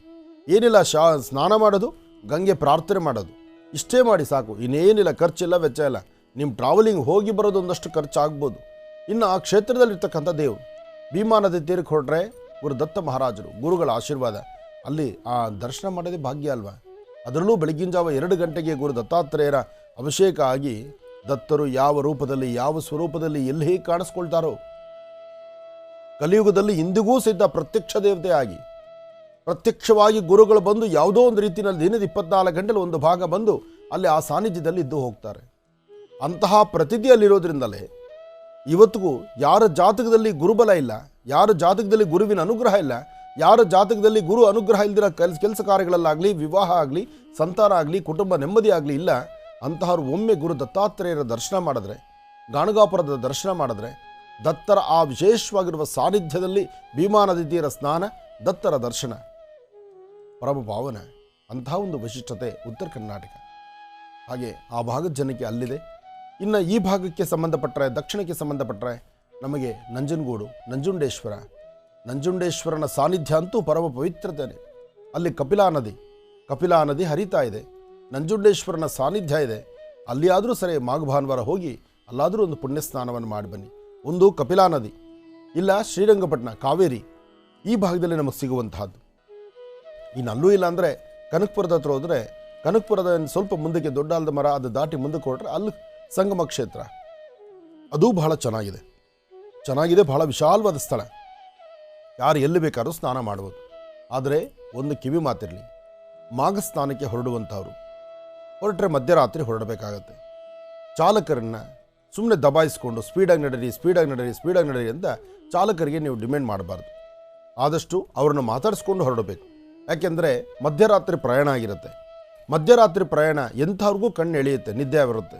ಒಳಗಡೆ ನೀವೇನೋ ಬೆಚ್ಚಿಗೆ ಬೆಡ್ಶೀಟ್ ಓದ್ಕೊಂಡು ಕೂತ್ಕೊಂಡ್ಬಿಡ್ತೀರಿ. ಕೆಲವು ನೋಡಬೇಕು, ಆಚೆಗೆ ಹೊರಡಬೇಕಾದ್ರೆ ಬೆಡ್ಶೀಟ್ ಒಂದು ಮೇಲೆ ಹಾಕ್ಕೊಂಡು ಹೋಗ್ಬಿಡ್ತೀರಿ. ಯಾವತ್ತೂ ಇಂತಹ ಒಂದು ಮಂಗಳಕರವಾದಂತಹ ಪುಣ್ಯಸ್ನಾನಕ್ಕೆ ಹೊರಡುವಾಗ ಬೆಡ್ಶೀಟು ಅದೆಲ್ಲ ಕಿತ್ತು ಬಿಸಾಕಿ, ಪರವಾಗಿಲ್ಲ, ಒಂದು ದಿವಸ ಸ್ವಲ್ಪ ಚಳಿ ಆದರೂ ಪರವಾಗಿಲ್ಲ, ಚಳಿ ಏನಿಲ್ಲ ಗ್ಲಾಸ್ ಹಾಕ್ಕೊಂಡ್ರೆ. ಹಾಗಂತ ಅಲ್ಲೂ ತೂಗುಡಿಸ್ಕೊಂಡು ನಿದ್ದೆ ಮಾಡಿಬಿಟ್ರೆ ಡ್ರೈವರ್ ಒಬ್ಬ ಓಡಿಸ್ತಾ ಇರ್ತಾನೆ, ಅವನು ಮಾತಾಡಿಸ್ಕೊಂಡು ಹೋಗಬೇಕು. ಡ್ರೈವರ್ನ ಮಾತಾಡಿಸ್ತಾ ನೀವು ನದಿ ಹತ್ರ ಸೇರ್ಕೊಳ್ಬೇಕು, ಅಲ್ಲಿ ಸ್ನಾನಕ್ಕೆ ಹೊರಡಬೇಕು. ಇದು ಯಾರು ಎಲ್ಲೇ ಹೊರಡಬೇಕಾದ್ರೂ ಮಾಡುವಂಥ ಕೆಲಸ. ಟಿ ಡ್ರೈವರ್ಸ್ ಇರಲಿ, ಕಾರ್ ಡ್ರೈವರ್ಸ್ ಇರಲಿ, ಡ್ರೈವರ್ ಅಂತ ಇದ್ದಾಗ ಆಗ ಆ ಜಾಗದಲ್ಲಿ ಡ್ರೈವಿಂಗ್ ಸೀಟಲ್ಲಿ ಕೂತ್ಕೊಳ್ಳೋರನ್ನ ಮಧ್ಯೆ ಮಾತಾಡಿಸ್ತಾ ಹೊರಡುವಂಥದ್ದು ಭಾಳಷ್ಟು ಉತ್ತಮ. ಕೆಲವು ಡ್ರೈವರ್ ಅಂತೂ ರಾತ್ರಿಯೆಲ್ಲ ಓಡಿಸ್ತಾರೆ, ಏನೂ ಭಯ ಇಲ್ಲ. ಯಾಕೆಂದ್ರೆ ಅವ್ರಿಗೆ ಅದೇ ಅಭ್ಯಾಸ. ಅವ್ರಿಗೆ ಹಗಲು ನಿದ್ದೆ, ರಾತ್ರಿ ಎಚ್ಚರವಾಗಿರ್ತಾರೆ. ಈ ಮಾಘಸ್ನಾನದ ಸಮಯದಲ್ಲಿ ಏನಾಗುತ್ತೆ, ಮನೇಲಿರ್ತಕ್ಕಂಥ ಅಣ್ಣ ತಮ್ಮಂದರು ನಾವೇ ಕರ್ಕೊಂಡು ಹೋಗ್ತೀವಿ ಅಂಥೇಳಿ ಬಲವಂತವಾಗಿ ರೋಡ್ ಮೇಲೆ ಗಾಡಿ ಓಡಿಸ್ತೀವಿ. ಅಲ್ಲಿ ವ್ಯತ್ಯಾಸ ಆಗಬಾರ್ದು. ಅದಕ್ಕೆ ಈ ಪೂರ್ವಭಾವಿ ಚಿಂತನೆಗಳನ್ನು ತಪ್ಪು ನಮ್ಮಿಂದ ಆಗ್ಬಿಟ್ರು, ದೇವ್ರು ನಮಗೆ ಶಿಕ್ಷೆ ಕೊಟ್ಟ, ದೇವ್ರು ತಪ್ಪು ಮಾಡ್ದ, ಅಥವಾ ನಮ್ಮಿಂದ ಇನ್ನೊಬ್ಬ ಡ್ರೈವಿಂಗ್ ತೊಂದರೆ ಆಯಿತು, ನಮಗೂ ಎಡವಟ್ಟು ಅವ್ರಿಗೂ ಎಡವಟ್ಟು, ಅದಾಗಬಾರ್ದು. ಈ ಎಚ್ಚರಿಕೆಗಳೆಲ್ಲ ವಹಿಸಿ. ಆದರೆ ಮಾಘಸ್ನಾನ ಮಾತ್ರ ತಪ್ಪದಿರ ಮಾಡಿ. ಮಾಘಸ್ನಾನ ಮಾಡಿ ಮಾಘ ಮಾಸದಲ್ಲಿ ಯಾರಾದರೂ ಒಂದಿಬ್ಬರ ದಂಪತಿಗಳನ್ನು ಕರೆದು ಅವ್ರಿಗೆ ಏನಾದರೂ ಒಂದಿಷ್ಟು ಪದಾರ್ಥವನ್ನು ಕೊಟ್ಟು ಅವರ ಆಶೀರ್ವಾದ ಪಡೆಯಿರಿ. ಅದರಲ್ಲೂ ಮಾಘ ಮಾಸದ ಶುಕ್ಲ ಪಕ್ಷದ ಹುಣ್ಣಿಮೆಯೆಂದು ಪ್ರತಿಯೊಬ್ಬರೂ ಲಲಿತಾ ಸಹಸ್ರನಾಮ, ದುರ್ಗಾ ಸಪ್ತಶತಿ, ದೇವಿ ಖಡ್ಗಮಾಲ ಅಥವಾ ಶ್ರೀ ಸೂಕ್ತ, ಪುರುಷ ಸೂಕ್ತ, ರುದ್ರ ಇಂತಹ ಒಂದು ಸೂಕ್ತಗಳನ್ನು ಈಗೆಲ್ಲ ಮೊಬೈಲು ತಿರುಗಿಸಿದರೆ ಸಾಕು, ಬೇಡವಾದ್ದೆಲ್ಲ ಪ್ರಪಂಚ ನೋಡ್ತಿರ್ತೀರಿ. ಅದರ ಮಧ್ಯದಲ್ಲಿ ಈ ಒಂದು ಮಂತ್ರಗಳನ್ನು ಒಂದಿಷ್ಟು ಕಿವಿಯಲ್ಲಿ ಆಲಿಸಿ.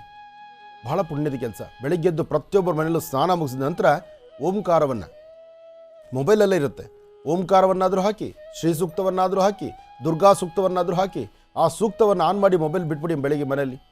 ಆ ಮನೆಯಲ್ಲಿ ಆ ವೇದ ಮಂತ್ರಗಳು ಕೇಳ್ತಾ ಇದ್ರೆ ಅದರ ವೈಬ್ರೇಷನ್ಸೇ ಬೇರೆ. ಯಾವ ವಾಸ್ತುಗೃಹದಲ್ಲಿ ವೇದ ಮಂತ್ರಗಳ ಆ ಪಠನೆ ಆಗುತ್ತೋ, ವೇದ ಮಂತ್ರಗಳು ಓಂಕಾರವನ್ನು ಪಠನೆ ಮಾಡೋದ್ರಿಂದ ಆ ಓಂ ನಮಃ ಶಿವಾಯ, ಓಂ ನಮಃ ಶಿವಾಯ, ಓಂ ನಮಃ ಶಿವಾಯ ನಿರಂತರವೂ ಬರ್ತಾ ಇರಲಿ. ಓಂ ನಮೋ ನಾರಾಯಣಾಯ, ಓಂ ನಮೋ ನಾರಾಯಣಾಯ, ಓಂ ನಮೋ ನಾರಾಯಣಾಯ ನಿರಂತರವೂ ಬರ್ತಾ ಇರಲಿ. ಆ ವೇದ ಮಂತ್ರಗಳನ್ನು ಕಿವಿಯಲ್ಲಿ ಆಲಿಸ್ತಾ ಇದ್ದರೆ ಪ್ರತಿಯೊಬ್ಬರ ಮನೆಯಲ್ಲಿ ಬೇಡವಾದ್ದನ್ನು, ಗಲಾಟೆ ಮಾಡ್ಕೊಳ್ಳೋದನ್ನು, ಕಿತ್ತಾಡ್ತಕ್ಕಂಥದ್ದನ್ನು, ಬೆಳಿಗ್ಗೆನೇ ಕೂಗಾಡ್ತಕ್ಕಂಥದ್ದು ಎಲ್ಲ ಬಿಟ್ಬಿಡ್ತಾರೆ. ಅಂದರೆ ಆ ಮನಸ್ಸು ತಿಳಿಯಾಗಿ ಹೋಗ್ತಾ ಇರುತ್ತೆ, ಪ್ರಶಾಂತತೆ ಇರುತ್ತೆ, ನೆಮ್ಮದಿ ಇರುತ್ತೆ. 3 ದಿನದ ಬದುಕು. ಈ 3 ದಿನದ ಬದುಕಿಗೆ ಸಂತೋಷ ಬೇಕು. ಎಷ್ಟೋ ಜನ ಭಗವಂತ ಎಲ್ಲವನ್ನೂ ಕೊಟ್ಟಿರ್ತಾನೆ, ಆದರೂ ರೋದನೆ ರೋದನೆ ರೋದನೆ. ನೋಡಬೇಕು, ಬೆಳಗ್ಗೆದ್ದರೆ ರವ ರವ ರವ ರವ ನರಕ. ಕೆಲವೊಂದು ವಾಸ್ತುಗಳಲ್ಲಿ 4 ಜನ, ಒಬ್ಬರ ಮುಖ ಒಬ್ಬರು ನೋಡೋದಿಲ್ಲ. ಅವ್ರು ಸಪರೇಟಾಗಿ ಗಂಡ ಹೆಂಡತಿ ಕಾಫಿ ಮಾಡ್ಕೊಂಡು ಹೋಗೋದು, ಈ ಅತ್ತೆ ಬರೋದು, ಅತ್ತೆ ಮಾವ ಅವರು ಸಪರೇಟ್ ಕಾಫಿ ಮಾಡ್ಕೊಂಡು ಹೋಗೋದು, ಅಥವಾ ಕಾಫಿ ಮಾಡಿದ್ರು ಅವರೊಬ್ಬರು ಕುಡ್ಕೊಂಡು ಹೋಗ್ಬಿಡೋದು, ಬೇರೊಬ್ಬರು ಕೊಡ್ದಿರೇ ಇರೋದು. ಮೊದಲು ಮನೆಗಳಲ್ಲಿ 2 ಒಲೆ ಅಂಟಿಸೋದನ್ನು ಬಿಡಬೇಕು ನಾವು. ಲಕ್ಷಣವಾಗಿ ಮನೆಯಲ್ಲಿ ಬೆಳಗ್ಗೆ ಎದ್ದು ನಗನಗ್ತಾ ಎಲ್ಲ ಇರೋ ಹೆಣ್ಣುಮಕ್ಳು ಕೈಕಾಲು ಮುಖ ತೊಳ್ಕೊಂಡು ಅಡುಗೆ ಮನೆಗೆ ಬಂದು ದೇವ್ರಿಗೂ ನಮಸ್ಕಾರ ಮಾಡಿ, ಮನೇಲಿರ್ತಕ್ಕಂಥ ಹೆಣ್ಮಕ್ಳು ನಗನಗ್ತಾ ಇವತ್ತು ಏನು ಟಿಫನ್ ಮಾಡಬೇಕು, ಏನು ಮಾಡೋಣ, ನೀವೆಲ್ಲ ಕೂತು ಮಾತಾಡಿಕೊಂಡು ನೀವು ಮನೇಲಿ ಹೆಣ್ಣುಮಕ್ಕಳು ನಗನಗ್ತಾ ಇದ್ದರೆ ಗಂಡಸರು ಆ ಮನೆಯಲ್ಲಿ ಸಂತೋಷವಾಗಿರ್ತಾರೆ. ಯಾವಾಗ ಹೆಣ್ಣುಮಕ್ಕಳು ಮನೇಲಿ ನೀವು ಅವರವ ನರಕ ಮಾಡ್ತೀರೋ, ನಾನು ಅವಳು ನೋಡಲ್ಲ, ಅವಳು ಮಾಡಲಿ ಬಿಡಿ ಕಾಫಿ, ಇವತ್ತು ನಾನ್ಯಾಕೆ ಮಾಡಬೇಕು, ನಾನ್ಯಾಕೆ ಅಡುಗೆ ಮನೆಗೆ ಹೋಗಬೇಕು, ಪ್ರತಿ ದಿವಸ ನಾನೇ ಪಾತ್ರೆ ತೊಳಿಬೇಕಾ, ಪ್ರತಿ ದಿವಸ ನಾನೇ ಬಟ್ಟೆ ಮಡಚಬೇಕಾ. 4 ಜನ ಅಣ್ಣ ತಮ್ಮಂದಿರಿದ್ದು 4 ಜನದ ಮನೆ 4 ಜನ ಹೆಣ್ತೀರ ಅವ್ರ ಮನೆಗಳಲ್ಲಿ ಸಿದ್ದಾಗ ಒಬ್ರಿಗೊಬ್ರು ಅನುಸರಿಸ್ಕೊಂಡು ಹೋಗಬೇಕು. ಇವತ್ತು ನೀವು ಬಟ್ಟೆ ಒಗ್ದಿದ್ದೀರಾ, ನಾಳೆ ನೀವು ಪಾತ್ರೆ ತೊಳಿರಿ, ಬೇಡ ನಾವೆಲ್ಲರೂ ಸೇರಿ ಒಂದೇ ಮಾಡೋಣ, ತಪ್ಪೇನಿದೆ. ಆ ಮನೆ ನಂದಗೋಕುಲವಾಗಿಬಿಡುತ್ತೆ. ಒಟ್ಟು ಸಂಸಾರ, ಒಟ್ಟು ಕುಟುಂಬ. ಬಹುಶಃ ಈ ಪೂಜೆ ಪುನಸ್ಕಾರ ಇವೆಲ್ಲವೂ ಯಾತಕ್ಕೆ ಮಾಡಿದ್ದಾರೆ ಅಂದರೆ ಈ ನೆಪದಲ್ಲಾದರೂ ನಾವೆಲ್ಲರೂ ಒಂದಾಗಲಿ ಅಂತ. ಇದೊಂದು ನೆಪ. ಈ ನೆಪದಲ್ಲಾದರೂ ನಾವೆಲ್ಲರೂ ಒಂದಾಗಬೇಕು. ಯಾತ್ರೆ ಹೊರಡಬೇಕಾ, ಎಲ್ಲರೂ ಒಟ್ಟಿಗೆ ಹೊರಡೋಣ. ಒಂದು ಮಾಘಸ್ನಾನ ಮಾಡಬೇಕಾ, ಎಲ್ಲರೂ ಬೆಳಗ್ಗೆ ಬೇಗ ಮಾಘಸ್ನಾನ ಮಾಡೋಣ. ಮನೇಲಿ ದೇವ್ರ ಮುಂದೆ ದೀಪ ಅಂಟಿಸೋಣ, ಆಚೆ ತುಳಸಿ ಇದ್ರೆ ಪೂಜೆ ಮಾಡೋಣ, ಲಕ್ಷಣವಾಗಿ ಓಂಕಾರ ಹಾಕೋಣ. ಬೆಳಗ್ಗೆ ಎದ್ದು 2 ಬಾಗಿಲು ತೆಗೆದು ಮನೆ ಮುಂದೆ ರಂಗೋಲಿ ಹಾಕಿ ಮನೆಯಲ್ಲಿ ಇರ್ತಕ್ಕಂಥ ಗಂಡಸರಿಗೆ ಬೆಳಗ್ಗೆ ಒಂದು ಕಾಫಿ ಮಾಡಿಕೊಟ್ಟು ಅವ್ರನ್ನೂ ಮಾಘಸ್ನಾನಕ್ಕೆ ಎಬ್ಬಿಸ್ಬೇಕು. ನೀವು ಅವ್ರನ್ನ ಸೋಂಬೇರಿಗಳಾಗಕ್ಕೆ ಬಿಡಬಾರ್ದು. ನೀವು ಮನೇಲಿರ್ತಕ್ಕಂಥ ಗಂಡಸರನ್ನ ಬೆಳಗ್ಗೆ ಎದ್ದು ಫಸ್ಟ್ ನೀವು ಸ್ನಾನಕ್ಕೆ ಹೋಗಿ ಅಂತ ಸ್ನಾನಕ್ಕೆ ಫಸ್ಟ್ ಕಳಿಸ್ಬೇಕು ಅವ್ರನ್ನ. ಅಂತಹ ಪುಣ್ಯದ ಕೆಲಸ. ಮನೆ ಒಂದು ಚೆನ್ನಾಗಿರಬೇಕಾದ್ರೆ, ಮನೆತನ ಚೆನ್ನಾಗಿರಬೇಕಾದ್ರೆ, ಮನೆಗಿರುವಂಥ ಪ್ರತಿಯೊಬ್ಬರಿಗೂ ಯಶಸ್ಸು ಸಿಗಬೇಕಾದ್ರೆ ಮನೇಲಿರೋ ಹೆಣ್ಣುಮಕ್ಕಳು ನೀವೇ ಮಾಡಬೇಕು. ಇದನ್ನು ನಿಮ್ಮಿಂದ ಮಾತ್ರ ಸಾಧ್ಯ. ನಾವು ಕೂತು ಪ್ರವಚನ ಮಾಡೋದ್ರಿಂದ, ನಾವು ಹೇಳೋದ್ರಿಂದ ಮನೆ ಸರಿ ಹೋಗಲ್ಲ. ಮನೆ ಸರಿ ಹೋಗಬೇಕಾದ್ರೆ ತಾಯಂದರು ನಿಮ್ಮಿಂದ ಮಾತ್ರ. ನೀವೇ ಇದನ್ನು ಜವಾಬ್ದಾರಿ ತಗೊಳ್ಳಿ, ಖಂಡಿತ ನಿಮ್ಮ ಮನೆ ಚೆನ್ನಾಗಿರುತ್ತೆ. ಒಳ್ಳೆಯದಾಗಲಿ, ಶುಭವಾಗಲಿ. ಕೃಷಿಗ ಪಂಚಾಂಗ ಶ್ರವಣ ಖಂಡಿತಮ್ಮ. ಶುಕ್ಲಾಂಬರಧರಂ ವಿಷ್ಣುಂ ಶಶಿವರ್ಣಂ ಚತುರ್ಭುಜಂ ಪ್ರಸನ್ನವದನಂ ಧ್ಯಾಯೇ ಸರ್ವವಿಘ್ನೋಪಶಾಂತಯೇ ಅಗಜಾನನ ಪದ್ಭಾರಕಂ ಗಜಾನನ ಭರ್ನಿಶಮನೆ ಏಕದಂತ ಭಕ್ತಾನಾಂ ಏಕದಂತಮುಪಾಸ್ಮಹೇ.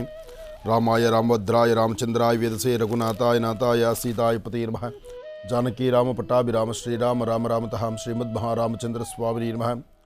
ಶ್ರೀ ಶುಭಕೃತಾಮ ಸಂವತ್ಸರೆ ಉತ್ತರಾಯಣೆ ಶಿಶಿ ಋತು ಮಾಘ ಮಾಸ ಶುಕ್ಲಪಕ್ಷ 30/1/2023 ಸೋಮವಾರ, ನವಮಿ, ಕೃತಿಕಾ ನಕ್ಷತ್ರ.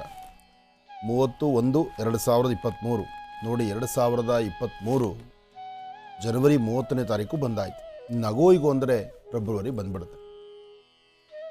ದಿನ ಹೋಗ್ತಕ್ಕಂಥದ್ದು ಬಹಳ ಬೇಗ. ದಿನದ 24 ಗಂಟೆ ಎಷ್ಟು ಸಮಯ ಹೇಗೆ ಹೋಗುತ್ತೋ ಗೊತ್ತಾಗ್ತಿಲ್ಲ. ಹಾಗಾಗಿ ನಮ್ಮ ಅಮೃತ ಬಿಂದು ಮಹೋತ್ಸವ ಸಹಿತ ಕಳೆದ 15 ದಿನ ನಿರಂತರವಾದಂತಹ ಅಮೃತಬಿಂದು ಮಹೋತ್ಸವ ಬಹಳ ಅದ್ಧೂರಿತವಾಗಿ ನಡೀತಾ ಇದೆ. ಇದಕ್ಕಾಗಿ ಕಾಗದವನ್ನು ಬರೀತಕ್ಕಂಥವ್ರು ಇತ್ತೀಚೆಗೆ ಬರ್ತಿರುವ ಕಾಗದಗಳು, ನಿನ್ನೆ ಮೊನ್ನೆ ನಾನು ನೋಡಿರೋ ಕಾಗದಗಳ ಪ್ರಕಾರ ಅಮೃತಬಿಂದು ಮಹೋತ್ಸವ ಅದರ ನಿಜಕ್ಕೂ ಅರ್ಥ ಮಾಡಿಕೊಂಡು ಅವ್ರು ಬರೀತಿರ್ತಕ್ಕಂಥ ಸಮಸ್ಯೆನೇ ಬರೀತಿಲ್ಲ. ಅಮೃತಬಿಂದು ಮಹೋತ್ಸವ ನಾವು ನೋಡ್ತಾ ಇದ್ದೀವಿ, ನಮಗೂ ಒಂದು ಅಮೃತಬಿಂದು ಕಳಿಸಿ. ಈ ಪ್ರಕಾರ ಬಂದಿರತಕ್ಕಂಥ ಲೆಟರ್ಸ್ ಸುಮಾರು 150 ಇದೆ. ಅಮೃತಬಿಂದು ಕಳಿಸಿ ಅಂದರೆ ಅಮೃತಬಿಂದು ಮಹೋತ್ಸವದಲ್ಲಿ ಅಮೃತಬಿಂದುನೇ ಪ್ರಧಾನ. ಆದರೆ ತಾವು ಕೇಳ್ತಾ ಇರೋದೇನು, ಅಮೃತಬಿಂದು ಜೊತೆಗೆ ಲವಣತೆ ಎಲೆ ಕಳಿಸಿ, ಅಮೃತಬಿಂದು ಜೊತೆಗೆ ಮಧುಮೇಹ ನಿವಾರಣೆ ಕಳಿಸಿ, ಅಮೃತಬಿಂದು ಇನ್ನೊಬ್ಬ ತಾಯಿ ಬರೆದಿದ್ದಾರೆ, ಗುರುಗಳೇ ಬರೀ ಅಮೃತಬಿಂದು ಮಾತ್ರ ಕಳಿಸ್ತಿರಲ್ಲ, ನೀವು ಹೇಳಿದ ಅಮೃತಬಿಂದು ಪ್ರಾಡಕ್ಟ್ಸ್ ಎಲ್ಲ ಕಳಿಸ್ತೀವಿ ಅಂದ್ರಲ್ಲ, ನಮ್ಗೆ ಒಂದೇ ಬಾಟ್ಲು ಬಂತು ಅಂತಾರೆ. ದಾನ ಕೊಟ್ಟರೆ ಇಡೀ ಕುಟುಂಬಕ್ಕೆ ದಾನ ಕೊಡಿ ಅಂದರೆ ಹೇಗಾಗುತ್ತೆ? ಪಾಪ NJ ಹೆಲ್ತ್ ಕೇರ್ನವರು ಏನೋ ಒಂದು ಮಾತಿಗೆ ಕಟ್ಟಿಬಿದ್ದು 3 ದಿವಸ ಅಂತ ಬಂದರು. 3 ದಿವಸ ಎಣ್ಣೆ ಉಚಿತವಾಗಿ ಕಳಿಸೋಣ ಅಂತ. ನಾನು 15 ದಿವಸ ಕಳಿಸಿ ಎಂದೆ. ನನ್ನ ಮಾತಿನ ಪ್ರಕಾರ ಪಾಪ 15 ದಿವಸವೂ ಕಳಿಸಿದ್ರು.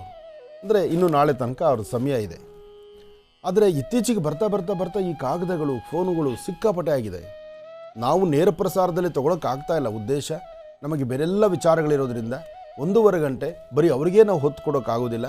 ಅದಕ್ಕಾಗಿ ಮಧ್ಯೆ ಒಂದಷ್ಟೆಲ್ಲೋ ಸಮಯ ಮಾತ್ರ ಅಮೃತಬಿಂದು ಅವರಿಗೆ ನಾವು ಸಹಕರಿಸ್ತಾ ಇರ್ತೀವಿ. ಆದರೆ ಬಂದಂತಹ ಕಾಗದಗಳು ಸಮಸ್ಯೆಗಳನ್ನು ಬಿಟ್ಟು ಬರೀ ಅಮೃತಬಿಂದು, ಶಕುಂತಲ ಮತ್ತು ಮಧುಮೇಹ ನಿವಾರಣೆ. ಶಕುಂತಲ ಈಗಲೂ ಕೇಳ್ತಾರೆ, ತಲೆ ಸ್ವಲ್ಪ ಒಳ್ಳೆ ಹೇರ ಇಲ್ಲದು ಚೆನ್ನಾಗಿದೆ, ಅದನ್ನು ಕಳಿಸಿ, ಶಕುಂತಲ ಕಳಿಸಿ ಅಂತಾರೆ. ಲವಣ ತೈಲ ನಮಗೆ ಹೊಟ್ಟೆಗೆ ಸ್ವಲ್ಪ ಬೇಕು, ಕಳಿಸಿ ಅಂತಾರೆ. ಆದರೆ ಒಂದು ಅಮೃತಬಿಂದು ಮಹೋತ್ಸವ ಅಮೃತಬಿಂದುವನ್ನೇ ಕಳಿಸುವಂಥದ್ದಾಗುತ್ತೆ. ಹಾಗೆ ಯಾರೆಲ್ಲ ಕಾಗದ ಬರ್ತಿದ್ರಿ, ನಾಳೆವರೆಗೂ ಬರುವ ಕಾಗದಗಳನ್ನು ಅದಷ್ಟೇ ಅಲ್ದಿರ ನಾನು ಮತ್ತೊಮ್ಮೆ ರಿಕ್ವೆಸ್ಟ್ ಮಾಡ್ಕೊಳ್ತೇನೆ. ಯಾಕೆ ಅಂದರೆ ಅಮೃತಬಿಂದು ಈಗಾಗಲೇ ಅವರು ಕಳಿಸಿರೋದು 1000ಗಳು ದಾಟ್ಕೋತು ಪಾಪ. ಆದರೂ ಒಂದು ಅಭಿಮಾನ, ಒಂದು ವಿಶ್ವಾಸ. ಯಾಕೆಂದರೆ ಕಳೆದ 9 ವರ್ಷ 8.5-9 ವರ್ಷದಿಂದ ನನ್ನೊಂದಿಗೆ ಈ ಮಹರ್ಷಿವಾಣಿ ಕಾರ್ಯಕ್ರಮದಲ್ಲಿ ಅವರು ಜರ್ನಿ ಮಾಡಿರೋದ್ರಿಂದ, ಯಾತ್ರೆ ಮಾಡಿರೋದ್ರಿಂದ ಮತ್ತು ಅವತ್ತಿನಿಂದ ನಮ್ಮೊಂದಿಗಿರೋದ್ರಿಂದ ನಾವು ಏನನ್ನ ಒಂದು ಮಾತು ಹೀಗಲ್ಲ, ಹೀಗೆ ಮಾಡೋಣ, ಹೀಗೆ ಮಾಡಿ ಇದು ನಮ್ಮ ಅಭಿಮಾನಿಗಳಿಗೆ ಅನುಕೂಲವಾಗುತ್ತೆ, ಎಲ್ಲ ರೈತರಿಗೆ ಅನುಕೂಲ ಆಗುತ್ತೆ ಮತ್ತು ಆ ಭಾಗದಲ್ಲಿರ್ತಕ್ಕಂಥ ಯೋಧರ ಕುಟುಂಬಕ್ಕೆ ಅನುಕೂಲ ಆಗುತ್ತೆ ಅಂದರೆ ಎರಡನೇ ಮಾತು ಆಗಲ್ಲ ಅನ್ನೋ ಮಾತೇ ಆಡಲ್ಲ ಮನುಷ್ಯ. ಅಂತಹ ಒಂದು ವ್ಯಕ್ತಿತ್ವ ನಮ್ಮ ಜೋಶಿಯವರು. ಅದರಿಂದ ಈಗ ಇನ್ನೊಂದು ಸ್ವಲ್ಪ ರಿಕ್ವೆಸ್ಟ್ ಮಾಡಿ ಇನ್ನೊಂದು 5 ದಿವಸಕ್ಕೆ ಮುಂದಕ್ಕೆ ತಳ್ಳಕ್ಕೆ ಒಂದು ಪ್ಲ್ಯಾನ್ ಮಾಡೋಣ. 1ರಿಂದ 5ರವರೆಗೂ ಇದನ್ನು ಮುಂದುವರಿಸ್ತಾ ಅಲ್ಲಿವರೆಗೂ ಬರುವಂತಹ ಕಾಗದಗಳಿಗೆ ಮತ್ತೊಮ್ಮೆ ಹೇಳ್ತೀನಿ, ನೀವು ಹೇಳಿದಷ್ಟು ಅಮೃತಬಿಂದು ಜೊತೆಗೆ ಮಧುಮೇಹ ನಿವಾರಣೆ ಕಳಿಸಿ, ಲವಣ ತೈಲ ಕಳಿಸಿ, ಅಥವಾ ಶಕುಂತಲ ಕಳಿಸಿ, ಅಥವಾ ಪೇಯ್ನ್ ಕಿಲ್ಲರ್ ಆಯಿಲ್ ಕಳಿಸಿ, ಇದು ಯಾವುದೂ ಅಲ್ಲ. ಅಮೃತಬಿಂದು ಮಾತ್ರ ನಿಮ್ಮನೆ ಬಾಗಿಲಿಗೆ ಬರುತ್ತೆ. ಇದು ಅಮೃತಬಿಂದು ಮಹೋತ್ಸವ ಅಷ್ಟೇ. ಈ ಅಮೃತಬಿಂದು ಮಹೋತ್ಸವದಲ್ಲಿ ಇಂಥದ್ದನ್ನೇ ಕಳಿಸುವಂಥದ್ದು. ಅನ್ಯತಾ ಭಾವಿಸಬೇಡಿ. ಯಾಕೆಂದ್ರೆ ನೀವು ಬರೆದಿರುವ ಕಾಗದಗಳಿಗೆ ನಾನು ಉತ್ತರಿಸಿದ್ರೆ, ಅಯ್ಯೋ ನಮ್ಮ ಕಾಗದ ಓದಲಿಲ್ವೇನೋ ಅಂದ್ಕೊಳ್ತೀರಿ. ನೀವು ಬರೆದಿರೋದು ಇದೆಲ್ಲ ಬರ್ತಿದ್ದೀರಿ. ಸಾಲದಕ್ಕೆ ಒಂದು ಬಾಟ್ಲು ಕಳಿಸಿದ್ರಿ, ನಮ್ಮಲ್ಲಿ 8 ಜನ ಇದ್ದೀವಿ, 8 ಜನ ನಾವು ಇದು ಸಾಕಾಗಲ್ಲ ಅಂತ ಬರೆದಿದ್ದೀರಿ. 8 ಜನಕ್ಕೆ 8 ಬಾಟ್ಲು ಮನೆಗೆ ಕಳಿಸಿದ್ರೆ ರಾಜ್ಯದಿಂದ ಬರುವ ಫೋನ್ ಕರೆ ಅದು. ಇಡೀ ರಾಜ್ಯದ ಮೂಲೆ ಅಭಿಮಾನಿ ದೇವರುಗಳಿದ್ದಾರೆ, ನಾವು ಹೇಗೆ ಕಳ್ಸೋಕ್ಕಾಗತ್ತೆ? ಆದರೂ ಪಾಪ ಒಂದು ಮಾತು ಕಟ್ಟಿಬಿದ್ದು 15 ದಿವಸದಿಂದ ನಿರಂತರವಾದ ಸೇವೆಯನ್ನು ಸಲ್ಲಿಸ್ತಾ ಇದ್ದಾರೆ. ಅವರ ಮತ್ತು ಅವರ ಸಂಸ್ಥೆಗೆ ಒಳ್ಳೆಯದಾಗಲಿ, ನಿಮ್ಮೆಲ್ಲರ ಹಾರೈಕೆ ಇರಲಿ. ಯಾಕೆಂದರೆ ಸಂಸ್ಥೆ ಬರೀ ದುಡ್ಡು ಮಾಡೋದಷ್ಟೇ ಸಂಸ್ಥೆ ಅಲ್ಲ. ನಾನು ಎಷ್ಟೇ ಔಟ್ಡೋರ್ ಆಚೆ ಕಡೆ ಕಾರ್ಯಕ್ರಮಕ್ಕೆ ಬಂದು ಆ ಭಾಗದಲ್ಲಿ ರೈತರಿದ್ದಾರೆ ಅಂದರೆ ಆ ಭಾಗದಲ್ಲಿ ಇಮ್ಮಿಡಿಯೇಟ್ ನಿಂತ ಜಾಗದಲ್ಲೇ ಇಷ್ಟು ಡಿಸ್ಕೌಂಟ್ ಕೊಡಿ ಅಂದ್ಬಿಡ್ತೇನೆ. ಹಿಂದೆ ಆಲೋಚನೆ ಮಾಡಲ್ಲ, ಮುಂದೆ ಆಲೋಚನೆ ಮಾಡಲ್ಲ. ನಾವು 20% ಕಡಿಮೆ ಮಾಡಿ, 100 ರೂಪಾಯಿ ಇದ್ದರೆ 80 ರೂಪಾಯಿ ಕೊಡಿ, 100 ರೂಪಾಯಿ ಇದ್ದರೆ 70 ರೂಪಾಯಿ ಕೊಡಿ, ಹೀಗೆಲ್ಲ ಮಾತಾಡಿರ್ತೀನಿ. ಆ ಮಾತಿಗೂ ಕಟ್ಟಿಬಿದ್ದು ಅಷ್ಟು ಜನದ ಮಧ್ಯದಲ್ಲಿ ಇಲ್ಲ ಅನ್ನೋ ಮಾತೇ ಇಲ್ಲ. ಅವ್ರ ಕಡೆ ಹುಡುಗರು ಕೊಟ್ಟೋಗಿರ್ತಾರೆ. ಇಂತಹ ವ್ಯವಸ್ಥೆ ಇದೆ. ಆದರೆ ಕಡಿಮೆ ಕೊಡ್ತಾರೆ ಅಂತ ಔಷಧಿಯಲ್ಲಿ ತೂಕ ಇಲ್ಲ ಅಂತಲ್ಲ. ಔಷಧಿ ಅಷ್ಟು ಚೆನ್ನಾಗಿರೋದ್ರಿಂದ ಅದು ಅಮೃತಕ್ಕೆ ಸಮಾನವಾಗಿ ಕೆಲಸ ಮಾಡ್ತಿರೋದ್ರಿಂದ ಅಮೃತ ಬಿಂದುವಲ್ಲಿ ಅಂತಹ ಒಂದು ಶಕ್ತಿ, ಅಂತಹ ಒಂದು ಒಳ್ಳೆ ಆರೋಗ್ಯಕರವಾದಂತಹ ಒಂದು ಆಯುರ್ವೇದಿಕ್ ಅಂಶ ಆದ್ದರಿಂದ ಅದಕ್ಕೆ ಅಷ್ಟೇ ಬೇಡಿಕೆ ಇದೆ. ಆ ಬೇಡಿಕೆ ಎಲ್ಲರ ಮನೆ ಮುಟ್ಟಲಿ. ಯಾಕೆಂದರೆ ಔಷಧಿ ತೊಗೊಂಡು ಆರೋಗ್ಯ ಹಾಳು ಮಾಡ್ಕೊಳ್ಳೋದಕ್ಕಿಂತ ಈ ಆಯುರ್ವೇದಿಕ್ ಉತ್ಪನ್ನದಿಂದ ನಮ್ಮ ಆರೋಗ್ಯ ವೃದ್ಧಿಸಲಿ. ಮತ್ತು ರೋಗ ನಿರೋಧಕ ಶಕ್ತಿ ಇವತ್ತು ಎಂಥ ಮಹಾಮಾರಿ ಕಾಯಿಲೆ ಬಂದರೂ ಇದರಿಂದ ಅದು ಒಂದು ದಾರಿ ಅನುಕೂಲ ಆಗುತ್ತೆ. ಅಲ್ಸರು, ಗ್ಯಾಸ್ಟ್ರಿಕ್ಕು, ಅಸಿಡಿಟಿ ಇದಕ್ಕೆ ನಂಬರ್ 1 ಮೆಡಿಸಿನ್ ಇದು. ಒಳ್ಳೆಯದಾಗಲಿ, ಶುಭವಾಗಲಿ. 1ನೇ ತಾರೀಕಿಂದ 5ನೇ ತಾರೀಕುವರೆಗೂ ಇದನ್ನು ಮುಂದುವರಿಸ್ತಾ ಇದ್ದೀವಿ. 5ನೇ ತಾರೀಕುವರೆಗೂ ಯಾರೇ ಕಾಗದ ಮತ್ತು ಫೋನ್ ಕರೆ ಬಂದರೂ ಅವ್ರ ಮನೆ ಬಾಗಿಲಿಗೆ ಅಮೃತ ಬಿಂದುವನ್ನು ಕಳಿಸ್ಕೊಡ್ತೀವಿ. ಒಳ್ಳೆಯದಾಗಲಿ. ನಮಃ ಸೂರ್ಯಾಯ ಚಂದ್ರಾಯ ಮಂಗಳಾಯ ಬುಧಾಯ ಚ ಗುರು ಶುಕ್ರ ಶನಿಭ್ಯಶ್ಚಾರಾಹವೇ ಕೇತವೇ ನಮಃ. ಮೃತ್ಯುಂಜಯಾಯ ರುದ್ರಾಯ ನೀಲಕಂಠಾಯ ಶಂಭವೆ ಅಮೃತೇಶಾಯ ಸರ್ವಾಯ ಮಹಾದೇವಾಯ ತೇ ನಮಃ. ನಮಃ ಸೂರ್ಯಾಯ ಚಂದ್ರಾಯ ಮಂಗಳಾಯ ಬುಧಾಯ ಚ ಗುರುಶುಕ್ರಶನಿಶ್ಚಾರಾಹವೇ ಕೇತವೇ ನಮಃ ಗೌರೀರ್ಮ್ಯಮಾಯ ಸಲಿಲಾನಿಕ್ಷತ್ತದ್ವಿಪದೀಂ ಸಾಂ ಚತುಷ್ಪದಿ ಅಷ್ಟಾಪದಿ ನೌಪದಿ ಬಹುಶಿ ಸಹಸ್ರಾಕ್ಷರ ಪರಮೇ ವ್ಯೋಮನ್. ಓಂ ನಮೋ ನಾರಾಯಣಾಯ, ಓಂ ನಮೋ ನಾರಾಯಣಾಯ, ಓಂ ನಮೋ ನಾರಾಯಣಾಯ. ಈಗ ರಾಶಿಫಲಗಳನ್ನು ಪ್ರಾರಂಭ ಮಾಡಿ. ಖಂಡಿತಮ್ಮ. ಆಗಲೇ ಪ್ರಾರಂಭದಲ್ಲೇ ನವಗ್ರಹ ಪ್ರಾರ್ಥನೆ ಆಯಿತು, ಓಂ ನಮೋ ನಾರಾಯಣ ಹೇಳಿದ್ದಾಯಿತು, ಎಲ್ಲವೂ ಆಯಿತು. ಹಾಗೆ ಸಮಯವೂ ಬಹಳ ಮುಂದೆ ಬಂದಾಯಿತು. ಯಾಕೆಂದರೆ ಮಾಘಸ್ನಾನದ ಬಗ್ಗೆ ತಿಳಿಸ್ತಾ ಸಮಯ ಮುಂದಕ್ಕೆ ಬಂದುಬಿಟ್ಟಿದ್ದೀವಿ. ಆದರೂ ಪರವಾಗಿಲ್ಲ. ನವಗ್ರಹಗಳ ಪ್ರಾರ್ಥನೆ, ತಾಯಿ ಗೌರಿಯ ಆರಾಧನೆ ಎಲ್ಲವೂ ಆಗಿದೆ. ಇನ್ನು ರಾಶಿಗಳಲ್ಲಿ ಮೊದಲನೇ ರಾಶಿ ಮೇಷರಾಶಿ. ಮೇಷರಾಶಿ ಮೇಷಲಗ್ನ. ಮೇಷಲಗ್ನದಲ್ಲಿರ್ತಕ್ಕಂಥವರಿಗೆ ಚಂದ್ರ ಮತ್ತು ಗುರು ಇರ್ತಕ್ಕಂಥ ಆಸ್ಥಾನ, ಬುಧ ಮತ್ತು ಶುಕ್ರ ಇರ್ತಕ್ಕಂಥ ಆಸ್ಥಾನ ಚೆನ್ನಾಗಿದೆ. ಶುಕ್ರನ ಆಸ್ಥಾನ ಚೆನ್ನಾಗಿದೆ ಅಂದಾಗ ಅಸಾಧ್ಯವಾದ ಯಾವುದೂ ಅಲ್ಲ, ಎಲ್ಲವೂ ಸಾಧನೆ ಮಾಡ್ಕೊಂಡಂಗೆ ಆಗುತ್ತೆ. ಇವತ್ತು ತಾಯಿ ದುರ್ಗಾ ಪರಮೇಶ್ವರಿಯ ಪ್ರಾರ್ಥನೆ ಮಾಡಿ. ವಾರದ ಮೊದಲನೇ ದಿವಸ ಸೋಮವಾರ. ಮೇಷರಾಶಿಯವರಿಗೆ ಅದೃಷ್ಟ ಇರ್ತಕ್ಕಂಥ ದಿನವೇ, ಆದರೆ ಮಂದಗತಿಯಲ್ಲಿ ಸಾಗ್ತಾ ಇದೆ. ಅಂದರೆ ಯಾವುದೇ ಕೆಲಸ ತಾವು ಅಂದುಕೊಂಡಷ್ಟು ವೇಗವಾಗಿ ಮುಂದೆ ಹೋಗ್ತಿಲ್ಲ. ಸಣ್ಣ ಸಣ್ಣ ವಿಚಾರವೂ ಸಹಿತ ಮನಸ್ತಾಪ ಮಾಡ್ಕೊಳ್ತೀರಿ, ಮನಸ್ಸಿಗೆ ನೆಮ್ಮದಿ ಇಲ್ಲದಂಥ ರೀತಿಯಲ್ಲಿ ಇರ್ತೀರಿ. ಇವತ್ತಿನ ದಿವಸ ಯಾವುದೋ ಒಂದು ವಿಚಾರವನ್ನು ಬಹಳ ಆಳವಾಗಿ ತಲೆಯಲ್ಲಿ ಇಟ್ಕೊಂಡು ಮಾಡಬೇಕಾಗಿರ್ತಕ್ಕಂತಹ ಒಳ್ಳೆ ಕೆಲಸಗಳನ್ನು ಮರೆತು ಯಾವುದೋ ಬೇಡವಾದಂತಹ ಬೇರೆ ಬೇರೆ ಕೆಲಸಗಳಿಗೆಲ್ಲ ಕೈ ಹಾಕ್ತೀರಿ. ಅದಕ್ಕಾಗಿ ಒಮ್ಮೆ ಚಿಂತನೆ ಮಾಡಿ. ಸರಿ ತಪ್ಪುಗಳ ಸರಿಯಾದ ಆಲೋಚನೆ ಇದ್ದರೆ ಮಾತ್ರ ವ್ಯಕ್ತಿ ಹಾಕುವ ಹೆಜ್ಜೆಯಲ್ಲಿ ಹೆಚ್ಚಿನ ಲಾಭ ಅಂತ ಹೇಳ್ತಾರೆ. ಹಾಗಿರೋದ್ರಿಂದ ಇವತ್ತು ಗಣಪತಿಯ ಪ್ರಾರ್ಥನೆ ಬಹಳ ಮುಖ್ಯವಾಗಿರುತ್ತೆ. ಅಥವಾ ದೇವಿ ಆರಾಧನೆ ಮಾಡಿ. ಸಾಧ್ಯವಾದರೆ ಒಂದು ಚಿಟಿಕೆಯಷ್ಟು ಉದ್ದಿನಬೇಳೆ, ಒಂದು ಚಿಟಿಕೆಯಷ್ಟು ಅಕ್ಕಿ ಮತ್ತು ಉದ್ದನ್ನು ಮೇಷರಾಶಿಯಲ್ಲಿರ್ತಕ್ಕಂಥವ್ರು ಪೂರ್ವಾಭಿಮುಖವಾಗಿ ನಿಂತು ಅದನ್ನು ದೃಷ್ಟಿ ತೆಗೆದು ಓಂ ದುಂ ದುರ್ಗಾಯೇ ನಮಃ, ಓಂ ದುಂ ದುರ್ಗಾಯೇ ನಮಃ, ಓಂ ದುಂ ದುರ್ಗಾಯೇ ನಮಃ ಎಂಬತಕ್ಕಂಥ ಮಂತ್ರದನ್ನು ನೀವು ಉಚ್ಚರಿಸ್ತಾ ಅದನ್ನು ಹಸಿರು ಗಿಡದ ಮೇಲೆ ಹಾಕೋದ್ರಿಂದ ಇವತ್ತು ಸಂಭವಿಸುವಂಥ ಸಮಸ್ಯೆಗಳಿಂದ ಮುಕ್ತರಾಗ್ತೀರಿ. ಇನ್ನು ವೃಷಭ ರಾಶಿ. ವೃಷಭ ಲಗ್ನದಲ್ಲಿರ್ತಕ್ಕಂಥವ್ರಿಗೆ ಗುರು ಇರ್ತಕ್ಕಂಥ ಆಸ್ಥಾನ ಚೆನ್ನಾಗಿದೆ. ಆರ್ಥಿಕ ಪರಿಸ್ಥಿತಿ ಪರವಾಗಿಲ್ಲ. ವ್ಯಾಪಾರದಲ್ಲಿ ಲಾಭ ಕಾಣ್ತೀರಿ, ಮನಸ್ಸಲ್ಲಿ ಶಾಂತಿ ನೆಮ್ಮದಿ ತಂದುಕೊಳ್ತೀರಿ. ಅಂದುಕೊಂಡಷ್ಟು ಲಾಭವೇ ಸಿದ್ಧಿಪಡಿಸ್ಕೊಳ್ಳುವಂಥ ಯೋಗ ಫಲ ಇದೆ. ಇವತ್ತು ತಾಯಿ ದುರ್ಗೆಯನ್ನು ಆರಾಧನೆ ಮಾಡಿ, ಶಕ್ತಿ ದೇವತೆಯನ್ನು ಪ್ರಾರ್ಥನೆ ಮಾಡಿ. ಸಾಧ್ಯವಾದರೆ ಒಂದೆರಡು ಬಿಲ್ಲುಪತ್ರೆಯನ್ನು ಶಿವ ಸಾನ್ನಿಧ್ಯದಲ್ಲಿಟ್ಟು ಪ್ರಾರ್ಥನೆ ಮಾಡ್ತಕ್ಕಂಥದ್ದು. ಅಥವಾ ತಾವು ಬಿಲ್ಲುಪತ್ರೆ ಆ ಕ್ಷಣಕ್ಕೆ ತರಲಿಕ್ಕಾಗಿದ್ದರೂ ತಾವೇ ನಿಮ್ಮ ಮನಸ್ಸಲ್ಲಿ ಬಿಲ್ಲುಪತ್ರೆಯಿಂದ ಶಿವನಿಗೆ ಅರ್ಚನೆ ಮಾಡ್ತಿದ್ದೀವಿ ಅಂತ ಹೇಳಿ 11 ಬಾರಿ ಓಂ ನಮಃ ಶಿವಾಯ, ಓಂ ನಮಃ ಶಿವಾಯ, ಓಂ ನಮಃ ಶಿವಾಯ ಎಂಬತಕ್ಕಂಥ ಶಿವಮಂತ್ರವನ್ನು ತಾವು ಹೇಳ್ಕೊಳ್ಳೋದ್ರಿಂದ ತುಂಬ ಅನುಕೂಲವನ್ನು ಸಿದ್ಧಿಪಡಿಸ್ಕೊಳ್ತೀರಿ. ಆದರೆ ಇವತ್ತು ಪ್ರಾರಂಭಿಕ ಹಂತದಲ್ಲಿ ಏನೋ ಪರವಾಗಿಲ್ಲ. ಮಧ್ಯಾಹ್ನ 2ರಿಂದ 4:15 ಒಂದಿಷ್ಟು ಸಮಸ್ಯೆಗಳನ್ನು ಹೊರಬೇಕಾದಂಥ ಪರಿಸ್ಥಿತಿ ಎದುರಾದಿತ್ತು. ಸ್ವಲ್ಪ ಜೋಪಾನ ಮತ್ತು ಯಾರೊಬ್ಬರನ್ನು ನಿಷ್ಠುರ ಮಾಡಬೇಡಿ. ಯಾರೊಬ್ಬರು ಆಡುವ ಮಾತುಗೂ ಪ್ರತಿ ಮಾತಾಡ್ತಕ್ಕಂಥದ್ದು ಬೇಡ. ಸಮಾಧಾನವಾಗಿರಿ. ಎಲ್ಲವೂ ಮೌನವಾಗಿದ್ದರೆ ಆ ಮೌನವೇ ಎಲ್ಲದಕ್ಕೂ ಉತ್ತರ ಕೊಡುತ್ತೆ. ಇವತ್ತು ವೃಷಭ ರಾಶಿಯವರು ಒಂದಿಷ್ಟು ಎಚ್ಚರಿಕೆಯ ನಡೆದರೆ ತುಂಬ ಅನುಕೂಲವನ್ನು, ಅದೃಷ್ಟವನ್ನೇ ಸಿದ್ಧಿಪಡಿಸ್ಕೊಳ್ತೀರಿ. ಒಳ್ಳೆಯದಾಗಲಿ, ಶುಭವಾಗಲಿ. ಇವತ್ತಿನ ಕಾಯಕ ಮತ್ತಷ್ಟು ಅಭಿವೃದ್ಧಿ ಆಗಬೇಕು. ವೃಷಭ ರಾಶಿಯವರಿಗೆ ಅಂದುಕೊಂಡಷ್ಟು ಕೆಲಸ ಆಗಬೇಕು ಅಂದರೆ ನಿಮ್ಮ ತಂದೆ ತಾಯಿ ಪಾದ ಮುಟ್ಟಿ ನಮಸ್ಕಾರ ಮಾಡ್ಕೊಂಡು ಆಚೆಗೆ ಹೊರಡಿ. ಅಥವಾ ತಂದೆ ತಾಯಿಗೆ ಒಂದು ಗೌರವ ಸ್ಥಾನಮಾನವನ್ನು ಕಲ್ಪಿಸಿ. ಯಾಕೆಂದರೆ ಅವ್ರನ್ನ ಹೇಗಂದ್ರೆ ಮಾತಾಡ್ತಕ್ಕಂಥದ್ದು, ಅವರು ನಮಗೇನು ಮಾಡಿದ್ದಾರೆ ಅನ್ನೋದಕ್ಕಿಂತ ನಾವು ಅವ್ರಿಗೆ ಹೇಗೆ ನೋಡ್ಕೊಳ್ತಿದ್ದೀವಿ, ಏನು ಮಾಡ್ತಿದ್ದೀವಿ ಅನ್ನೋ ಒಂಥರ ಚಿಂತನೆ ನೀವಿದ್ದರೆ ಖಂಡಿತ ಒಳ್ಳೆಯ ಫಲವನ್ನು ಸಿದ್ಧಿಪಡಿಸ್ಕೊಳ್ತೀರಿ. ಇನ್ನು ಮಿಥುನ ರಾಶಿ.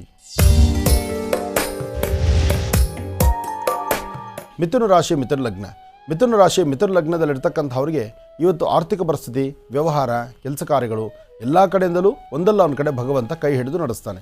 ಇವತ್ತು ನೀವು ಮಾಡುವಂಥ ಕೆಲಸ, ನಿಮ್ಮ ವೃತ್ತಿ ಅಥವಾ ಯಾವ ಒಂದು ವ್ಯವಹಾರ ಮಾಡ್ತಿದ್ರೋ ಅದೆಲ್ಲದರಲ್ಲೂ ಸಹಿತ ಭಗವಂತನ ಕೃಪಾಕಟಾಕ್ಷದಿಂದ ಒಂದಿಷ್ಟು ಲಾಭವನ್ನೇ ಸಿದ್ಧಿಪಡಿಸ್ಕೊಳ್ತೀರಿ. ಸಣ್ಣ ಸಣ್ಣ ವಿಚಾರಕ್ಕೂ ಸಹಿತ ಮನಸ್ತಾಪ ಮಾಡ್ಕೋಬೇಡಿ. ಯಾರೊಬ್ಬರೊಂದಿಗೂ ಜಗಳ ಕದನ ಬೇಡ. ಆದಷ್ಟು ಸಮಾಧಾನವಾಗಿ ಹೋಗಿ. ಆದರೆ ಒಂದಂತೂ ಸತ್ಯ, ನಿಮ್ಮ ಕೆಲಸ ಕಾರ್ಯಗಳಲ್ಲಿ ಉನ್ನತವಾದಂಥ ಸ್ಥಿತಿಗತಿಗಳನ್ನು, ಜೊತೆಗೆ ಒಂದಷ್ಟು ಪ್ರಮೋಷನ್ಸ್ ಆಗಲಿ ಅಥವಾ ಗೌರವ ಆಗಲಿ ಅಥವಾ ಸ್ಥಾನಮಾನವನ್ನು ಸಿದ್ಧಿಪಡಿಸ್ಕೊಳ್ತಕ್ಕಂಥದ್ದಾಗಲಿ ಅಥವಾ ಆರ್ಥಿಕ ಸಂಕಷ್ಟದಿಂದ ಮುಕ್ತರಾಗಿ ಹಣಕಾಸನ್ನು ಮತ್ತಷ್ಟು ಲಾಭದಾಯಕವಾಗಿ ಸಿದ್ಧಿಪಡಿಸ್ಕೊಳ್ತಕ್ಕಂಥದ್ದಾಗಲಿ, ಇದೆಲ್ಲದರಲ್ಲೂ ಹೆಚ್ಚಿನ ಲಾಭವನ್ನೇ ತಂದುಕೊಳ್ತೀರಿ.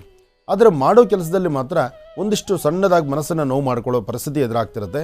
ಅದರಲ್ಲೂ ಸರಿಸುಮಾರು 11ರಿಂದ 12:45, 11ರಿಂದ 12:45 ಅಷ್ಟು ಅದ್ಧೂರಿತವಾಗಿರ್ತಕ್ಕಂಥದ್ದಲ್ಲ. ಈ ಸಮಯದಲ್ಲಿ ಸಣ್ಣ ಸಣ್ಣ ಸಮಸ್ಯೆ ಎದುರಾಗ್ಬೋದು.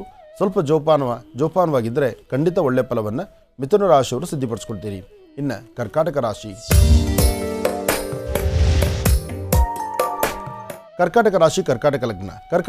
ಕರ್ಕಾಟಕ ಲಗ್ನದಲ್ಲಿರ್ತಕ್ಕಂಥವ್ರಿಗೆ ಗುರು ಮತ್ತು ಚಂದ್ರ ಇರ್ತಕ್ಕಂಥ ಆಸ್ಥಾನ, ಶುಕ್ರ ಇರ್ತಕ್ಕಂಥ ಆಸ್ಥಾನ ಚೆನ್ನಾಗಿದೆ. ಆರೋಗ್ಯದಲ್ಲಿ ಸಣ್ಣ ಸಣ್ಣ ವ್ಯತ್ಯಾಸ ಆಗ್ಬೋದು, ಆದರೆ ವ್ಯವಹಾರದಲ್ಲಿ ಮಾತ್ರ ಅಧಿಕವಾದಂಥ ಲಾಭವನ್ನೇ ತಂದುಕೊಳ್ತೀರಿ. ಕರ್ಕಾಟಕ ರಾಶಿಯವರು ಇಲ್ಲಿವರೆಗೂ ತಮ್ಮ ಆಲೋಚನೆ ಹೇಗಿದೆಯೋ, ಏನು ಮಾಡಬೇಕು ಅಂತಿದ್ರೋ, ಯಾವ ಕೆಲಸವನ್ನು ಮಾಡಿ ಏನೆಲ್ಲ ಲಾಭವನ್ನು ಸಂಪಾದನೆ ಮಾಡ್ಕೋಬೇಕು ಅಂದ್ಕೊಂಡಿದ್ದೀರೋ ಅದೆಲ್ಲವನ್ನು ಸಹಿತ ಸಿದ್ಧಿಪಡಿಸ್ಕೊಳ್ಳುವಂಥ ಯೋಗ ಫಲ ಇದೆ. ಹಾಗೆ ನೀವು ಮಾಡುವ ವೃತ್ತಿಯಲ್ಲೇ ಅಭಿವೃದ್ಧಿಯನ್ನು ತಂದುಕೊಳ್ಳುವಂಥ ಅದೃಷ್ಟವೂ ಇದೆ. ಹಾಗಾಗಿ ಭಗವಂತನ ಪ್ರಾರ್ಥನೆ ಮಾಡಿ ಒಳ್ಳೆ ಮನಸ್ಸಿನಿಂದ ತಾವು ಆಲೋಚನೆ ಮಾಡಿದ್ರೆ ಅದರ ಫಲಗಳು ಸಾಕಷ್ಟು. ಹಾಗೆ ಇವತ್ತಿನ ದಿವಸ ನೀವು ಮಾಡಬೇಕಾಗಿರ್ತಕ್ಕಂಥದ್ದು, ಕರ್ಕಾಟಕ ರಾಶಿಯವರು ಬೆಳಗ್ಗೆ ಮನೆಯಿಂದ ಆಚೆ ಹೊರಡುವಾಗ ನಿಮ್ಮ ಅಂಗೈಯಲ್ಲಿ ಒಂದು ಮೊಸರಾಗಲಿ ಅಥವಾ ಮಜ್ಜಿಗೆ ಆಗಲಿ ಅಥವಾ ಹಾಲಾಗಲಿ, ಹಾಲು ಮೊಸರು ಮಜ್ಜಿಗೆ ಏನಾದರೂ ಸರಿ ಒಂದು ಸ್ಪೂನಷ್ಟು ಅಂಗೈಯಲ್ಲಿ ಹಾಕ್ಕೊಂಡು ಪೂರ್ವಾಭಿಮುಖವಾಗಿ ನಿಂತು ಚಂದ್ರನ ಪ್ರಾರ್ಥನೆ ಮಾಡಿ ಅದರ ಹಸಿರು ಗಿಡದ ಮೇಲೆ ಹಾಕಿ ನಿಮ್ಮ ತಾಯಿ ಪಾದ ಮುಟ್ಟಿ ನಮಸ್ಕಾರ ಮಾಡ್ಕೊಂಡು ಆಚೆಗೆ ಹೊರಟ್ರೆ ಆರ್ಥಿಕ ಸಂಕಷ್ಟವೂ ಇರೋದಿಲ್ಲ, ಮನಸ್ಸಿಗೆ ನೆಮ್ಮದಿ ಇರುತ್ತೆ. ಅದಕ್ಕಿಂತ ಮುಖ್ಯವಾಗಿ ಇವತ್ತು ಏನೆಲ್ಲ ಸಾಧನೆ ಮಾಡಬೇಕು ವಾರದ ಮೊದಲನೇ ದಿವಸ ಎಲ್ಲವನ್ನೂ ಸಿದ್ಧಿಪಡಿಸ್ಕೊಳ್ತೀರಿ. ಒಳ್ಳೆಯದಾಗಲಿ. ಇನ್ನು ಸಿಂಹರಾಶಿ. ಸಿಂಹರಾಶಿ ಸಿಂಹಲಗ್ನದಲ್ಲಿರ್ತಕ್ಕಂಥವರು ಸ್ವಲ್ಪ ಮೌನವಾಗಿರ್ತಕ್ಕಂಥದ್ದು ಬಹಳ ಉತ್ತಮ. ನಿಮ್ಮ ಗರ್ಜನೆ ಆಗಲಿ, ಇನ್ನೊಬ್ಬರ ಮೇಲೆ ಕೂಗಾಡ್ತಕ್ಕಂಥದ್ದಾಗಲಿ, ಮತ್ತೊಬ್ಬರನ್ನ ನಿಂದಿಸ್ತಕ್ಕಂಥದ್ದಾಗಲಿ, ಅಥವಾ ಏನೋ ಮಾಡಲಿಕ್ಕೆ ಹೋಗಿ ಏನೋ ಮಾಡ್ಕೊಂಡು ಎಡವಟ್ಟು ಮಾಡಿಕೊಂಡು ನೋವು ಪಡ್ತಕ್ಕಂಥದ್ದು ಇದು ಯಾವುದೂ ಬೇಡ. ಆದಷ್ಟು ತಾಳ್ಮೆಯಿಂದ ವರ್ತನೆ ಮಾಡಿ. ತಾಳಿದವನು ಬಾಳಿ ಅನ್ನೋಂತಾರಲ್ಲ, ಆ ಪ್ರಕಾರ ತಾಳ್ಮೆಯಿಂದ ವರ್ತನೆ ಮಾಡಿದ್ರೆ ಹೆಚ್ಚಿನ ಫಲವನ್ನು ಸಿದ್ಧಿಪಡಿಸ್ಕೊಳ್ತೀರಿ. ಹಾಗೆ ಸಾಧ್ಯವಾದರೆ ಇವತ್ತಿನ ದಿವಸ ಎಲ್ಲಾದರೂ ಉತ್ತರೇಣಿ ಗಿಡ ಇದ್ದರೆ, ಉತ್ತರೇಣಿ ಗಿಡ ಅಂತಕ್ಕಂಥದ್ದು ನಮ್ಮ ಕಾರ್ಯಕ್ರಮದಲ್ಲಿ ಸಾಕಷ್ಟು ಬಾರಿ ತೋರಿಸಿದ್ದೀನಿ. ಉತ್ತರೇಣಿ ಗಿಡವನ್ನು 3 ಪ್ರದಕ್ಷಿಣೆ ಮಾಡಿ ಉತ್ತರೇಣಿ ಗಿಡದ ಪೂರ್ವಾಭಿಮುಖವಾಗಿ ನಿಂತುಕೊಂಡು ಅಲ್ಲಿ ಓಂ ನಮೋ ನಾರಾಯಣಾಯ ಎಂಬತಕ್ಕಂತಹ ಶ್ರೀಮನ್ನಾರಾಯಣನ ಮಹಾಮಂತ್ರವನ್ನು ಉಚ್ಚರಿಸಿ ತದನಂತರ ನೀವು ಆಚೆ ಹೊರಡೋದ್ರಿಂದ ಸಿಂಹರಾಶಿಯವರು ಖಂಡಿತ ಒಳ್ಳೆ ಫಲವನ್ನು ಸಿದ್ಧಿಪಡಿಸ್ಕೊಳ್ತೀರಿ. ಅಥವಾ ಉತ್ತರೇಣಿ ಕಡ್ಡಿ ಇದ್ದರೆ ಒಂದು ಸಣ್ಣದಾಗಿ 1 ಇಂಚಷ್ಟು ಕಡ್ಡಿ, ಜಾಸ್ತಿ ಉದ್ದದ ಬೇಡ, 1 ಇಂಚು ಮಾತ್ರ. ಆ 1 ಇಂಚು ಕಡ್ಡಿಯನ್ನು ನಿಮ್ಮ ರೈಟ್ ಸೈಡ್ ಪಾಕೆಟಲ್ಲಿ, ವಾಚ್ ಪಾಕೆಟ್ ಆದರೂ ಸರಿ, ಜೋಬಿಯಲ್ಲಾದರೂ ಸರಿ, ಅಥವಾ ಮೇಲ್ಜೋಬಿಯಲ್ಲಾದರೂ ಸರಿ, ಹೆಣ್ಮಕ್ಳಾದರೆ ನಿಮ್ಮ ವ್ಯಾನಿಟಿ ಬ್ಯಾಗಲ್ಲಾದರೂ ಸರಿ, ಈ ಒಂದು ಉತ್ತರೇಣಿ ಕಡ್ಡಿಯನ್ನು ಸಿಂಹರಾಶಿಯವರು ಇವತ್ತು ಇಟ್ಕೊಳ್ಳೋದ್ರಿಂದ ಮನಸ್ಸು ಶಾಂತಿ, ನೆಮ್ಮದಿಯನ್ನು, ಅಧಿಕವಾದಂತಹ ಬುದ್ಧಿ ಚೈತನ್ಯವನ್ನು ಸಿದ್ಧಿಪಡಿಸ್ಕೊಳ್ತೀರಿ. ಇನ್ನು ಕನ್ಯಾರಾಶಿ.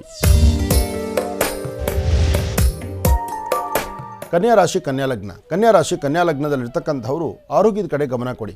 ಮನಸ್ಸು ತುಂಬ ಚಂಚಲತೆ ಇದೆ, ಮನಸ್ಸಲ್ಲಿ ಆತಂಕ ಇದೆ, ಭಯ ಇದೆ. ಹಿಂದೆ ಯಾವತ್ತೋ ಮಾಡಿರ್ತಕ್ಕಂಥ ತಪ್ಪಿಗೆ ಇವತ್ತೇನು ಪನಿಷ್ಮೆಂಟ್ ಆಗ್ಬೋದಪ್ಪ, ಇವತ್ತು ಯಾರು ಏನು ತೊಂದರೆ ಕೊಡ್ತಾರೋ ಅಂತಕ್ಕಂಥದ್ರ ಭಯ ಇದೆ. ಆದರೆ ಭಯವನ್ನು ದೂರ ಮಾಡಿಕೊಂಡು ಒಂದು ಸಮಾಧಾನವನ್ನು ಏನಾರು ನೀವು ಸಿದ್ಧಿಪಡಿಸ್ಕೊಂಡ್ರೆ ಖಂಡಿತ ಒಳ್ಳೆ ಫಲವನ್ನೇ ಸಿದ್ಧಿಪಡಿಸ್ಕೊಳ್ತೀರಿ. ಮಾಡುವ ಯಾವುದೇ ಕೆಲಸ ಆದರೂ ಒಂದು ಅರ್ಥ ಮಾಡ್ಕೊಂಡು ಮಾಡಬೇಕು. ಅರ್ಥೈಸ್ಕೊಂಡು ಮಾಡಿದ್ರೆ ಅದರ ಫಲಗಳು ಸಾಕಷ್ಟು. ಆದರೆ ಬೇಡವಾದ ವಿಚಾರಗಳನ್ನು ತುಂಬ ಆಳ್ವಾಗಿ ತಲೆಗೆ ತಂದ್ಕೊಂಡ್ಬಿಡ್ತೀರಿ. ಎಚ್ಚರಿಕೆಯಿಂದಿರಿ, ಒಳ್ಳೆ ಫಲಗಳನ್ನು ಸಿದ್ಧಿಪಡಿಸ್ಕೊಳ್ತೀರಿ. ಭಗವಂತನ ಪ್ರಾರ್ಥನೆ ಮಾಡೋದ್ರಿಂದ ತುಂಬ ಅನುಕೂಲವನ್ನು ಸಿದ್ಧಿಪಡಿಸ್ಕೊಳ್ಳುವಂಥ ಯೋಗ ಫಲವನ್ನು ಸಿದ್ಧಿಪಡಿಸ್ಕೊಳ್ತೀರಿ. ಒಳ್ಳೆಯದಾಗಲಿ, ಶುಭವಾಗಲಿ. ಕನ್ಯಾ ರಾಶಿವರೆಗೆ ದಿನ ಭವಿಷ್ಯ ಹೇಗಿದೆ ತಿಳ್ಕೊಂಡಿದ್ದಾಯ್ತು ಗುರುಜರಿಂದ. ಮತ್ತೆ ರಾಶಿ ಫಲಗಳನ್ನು ಮುಂದುವರಿಸೋಣ ವೀಕ್ಷಕರೇ. ಮುಂದಿನ ಭಾಗದಲ್ಲಿ ಕಾಯ್ತಾರೆ. ಈಗ ನಿಮ್ಮ ಕರೆಗಳನ್ನು ಸ್ವೀಕರಿಸುವಂಥ ಸಮಯ. ಪ್ರಾರಂಭ ಮಾಡೋಣ ಸ್ವರ ಜ್ಯೋತಿಷ್ಯ.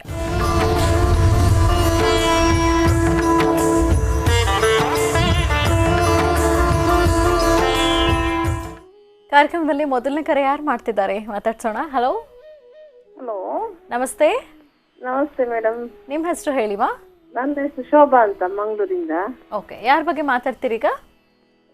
ನನ್ನ ಬಗ್ಗೆ ಮಾತಾಡ್ಬೇಕು. ಮೊದಲಿಗೆ ನೀವು ತುಂಬಾ ಚಂದ ಕಾಣ್ತೀರಿ ಮೇಡಮ್ ಇವತ್ತು. Thank you.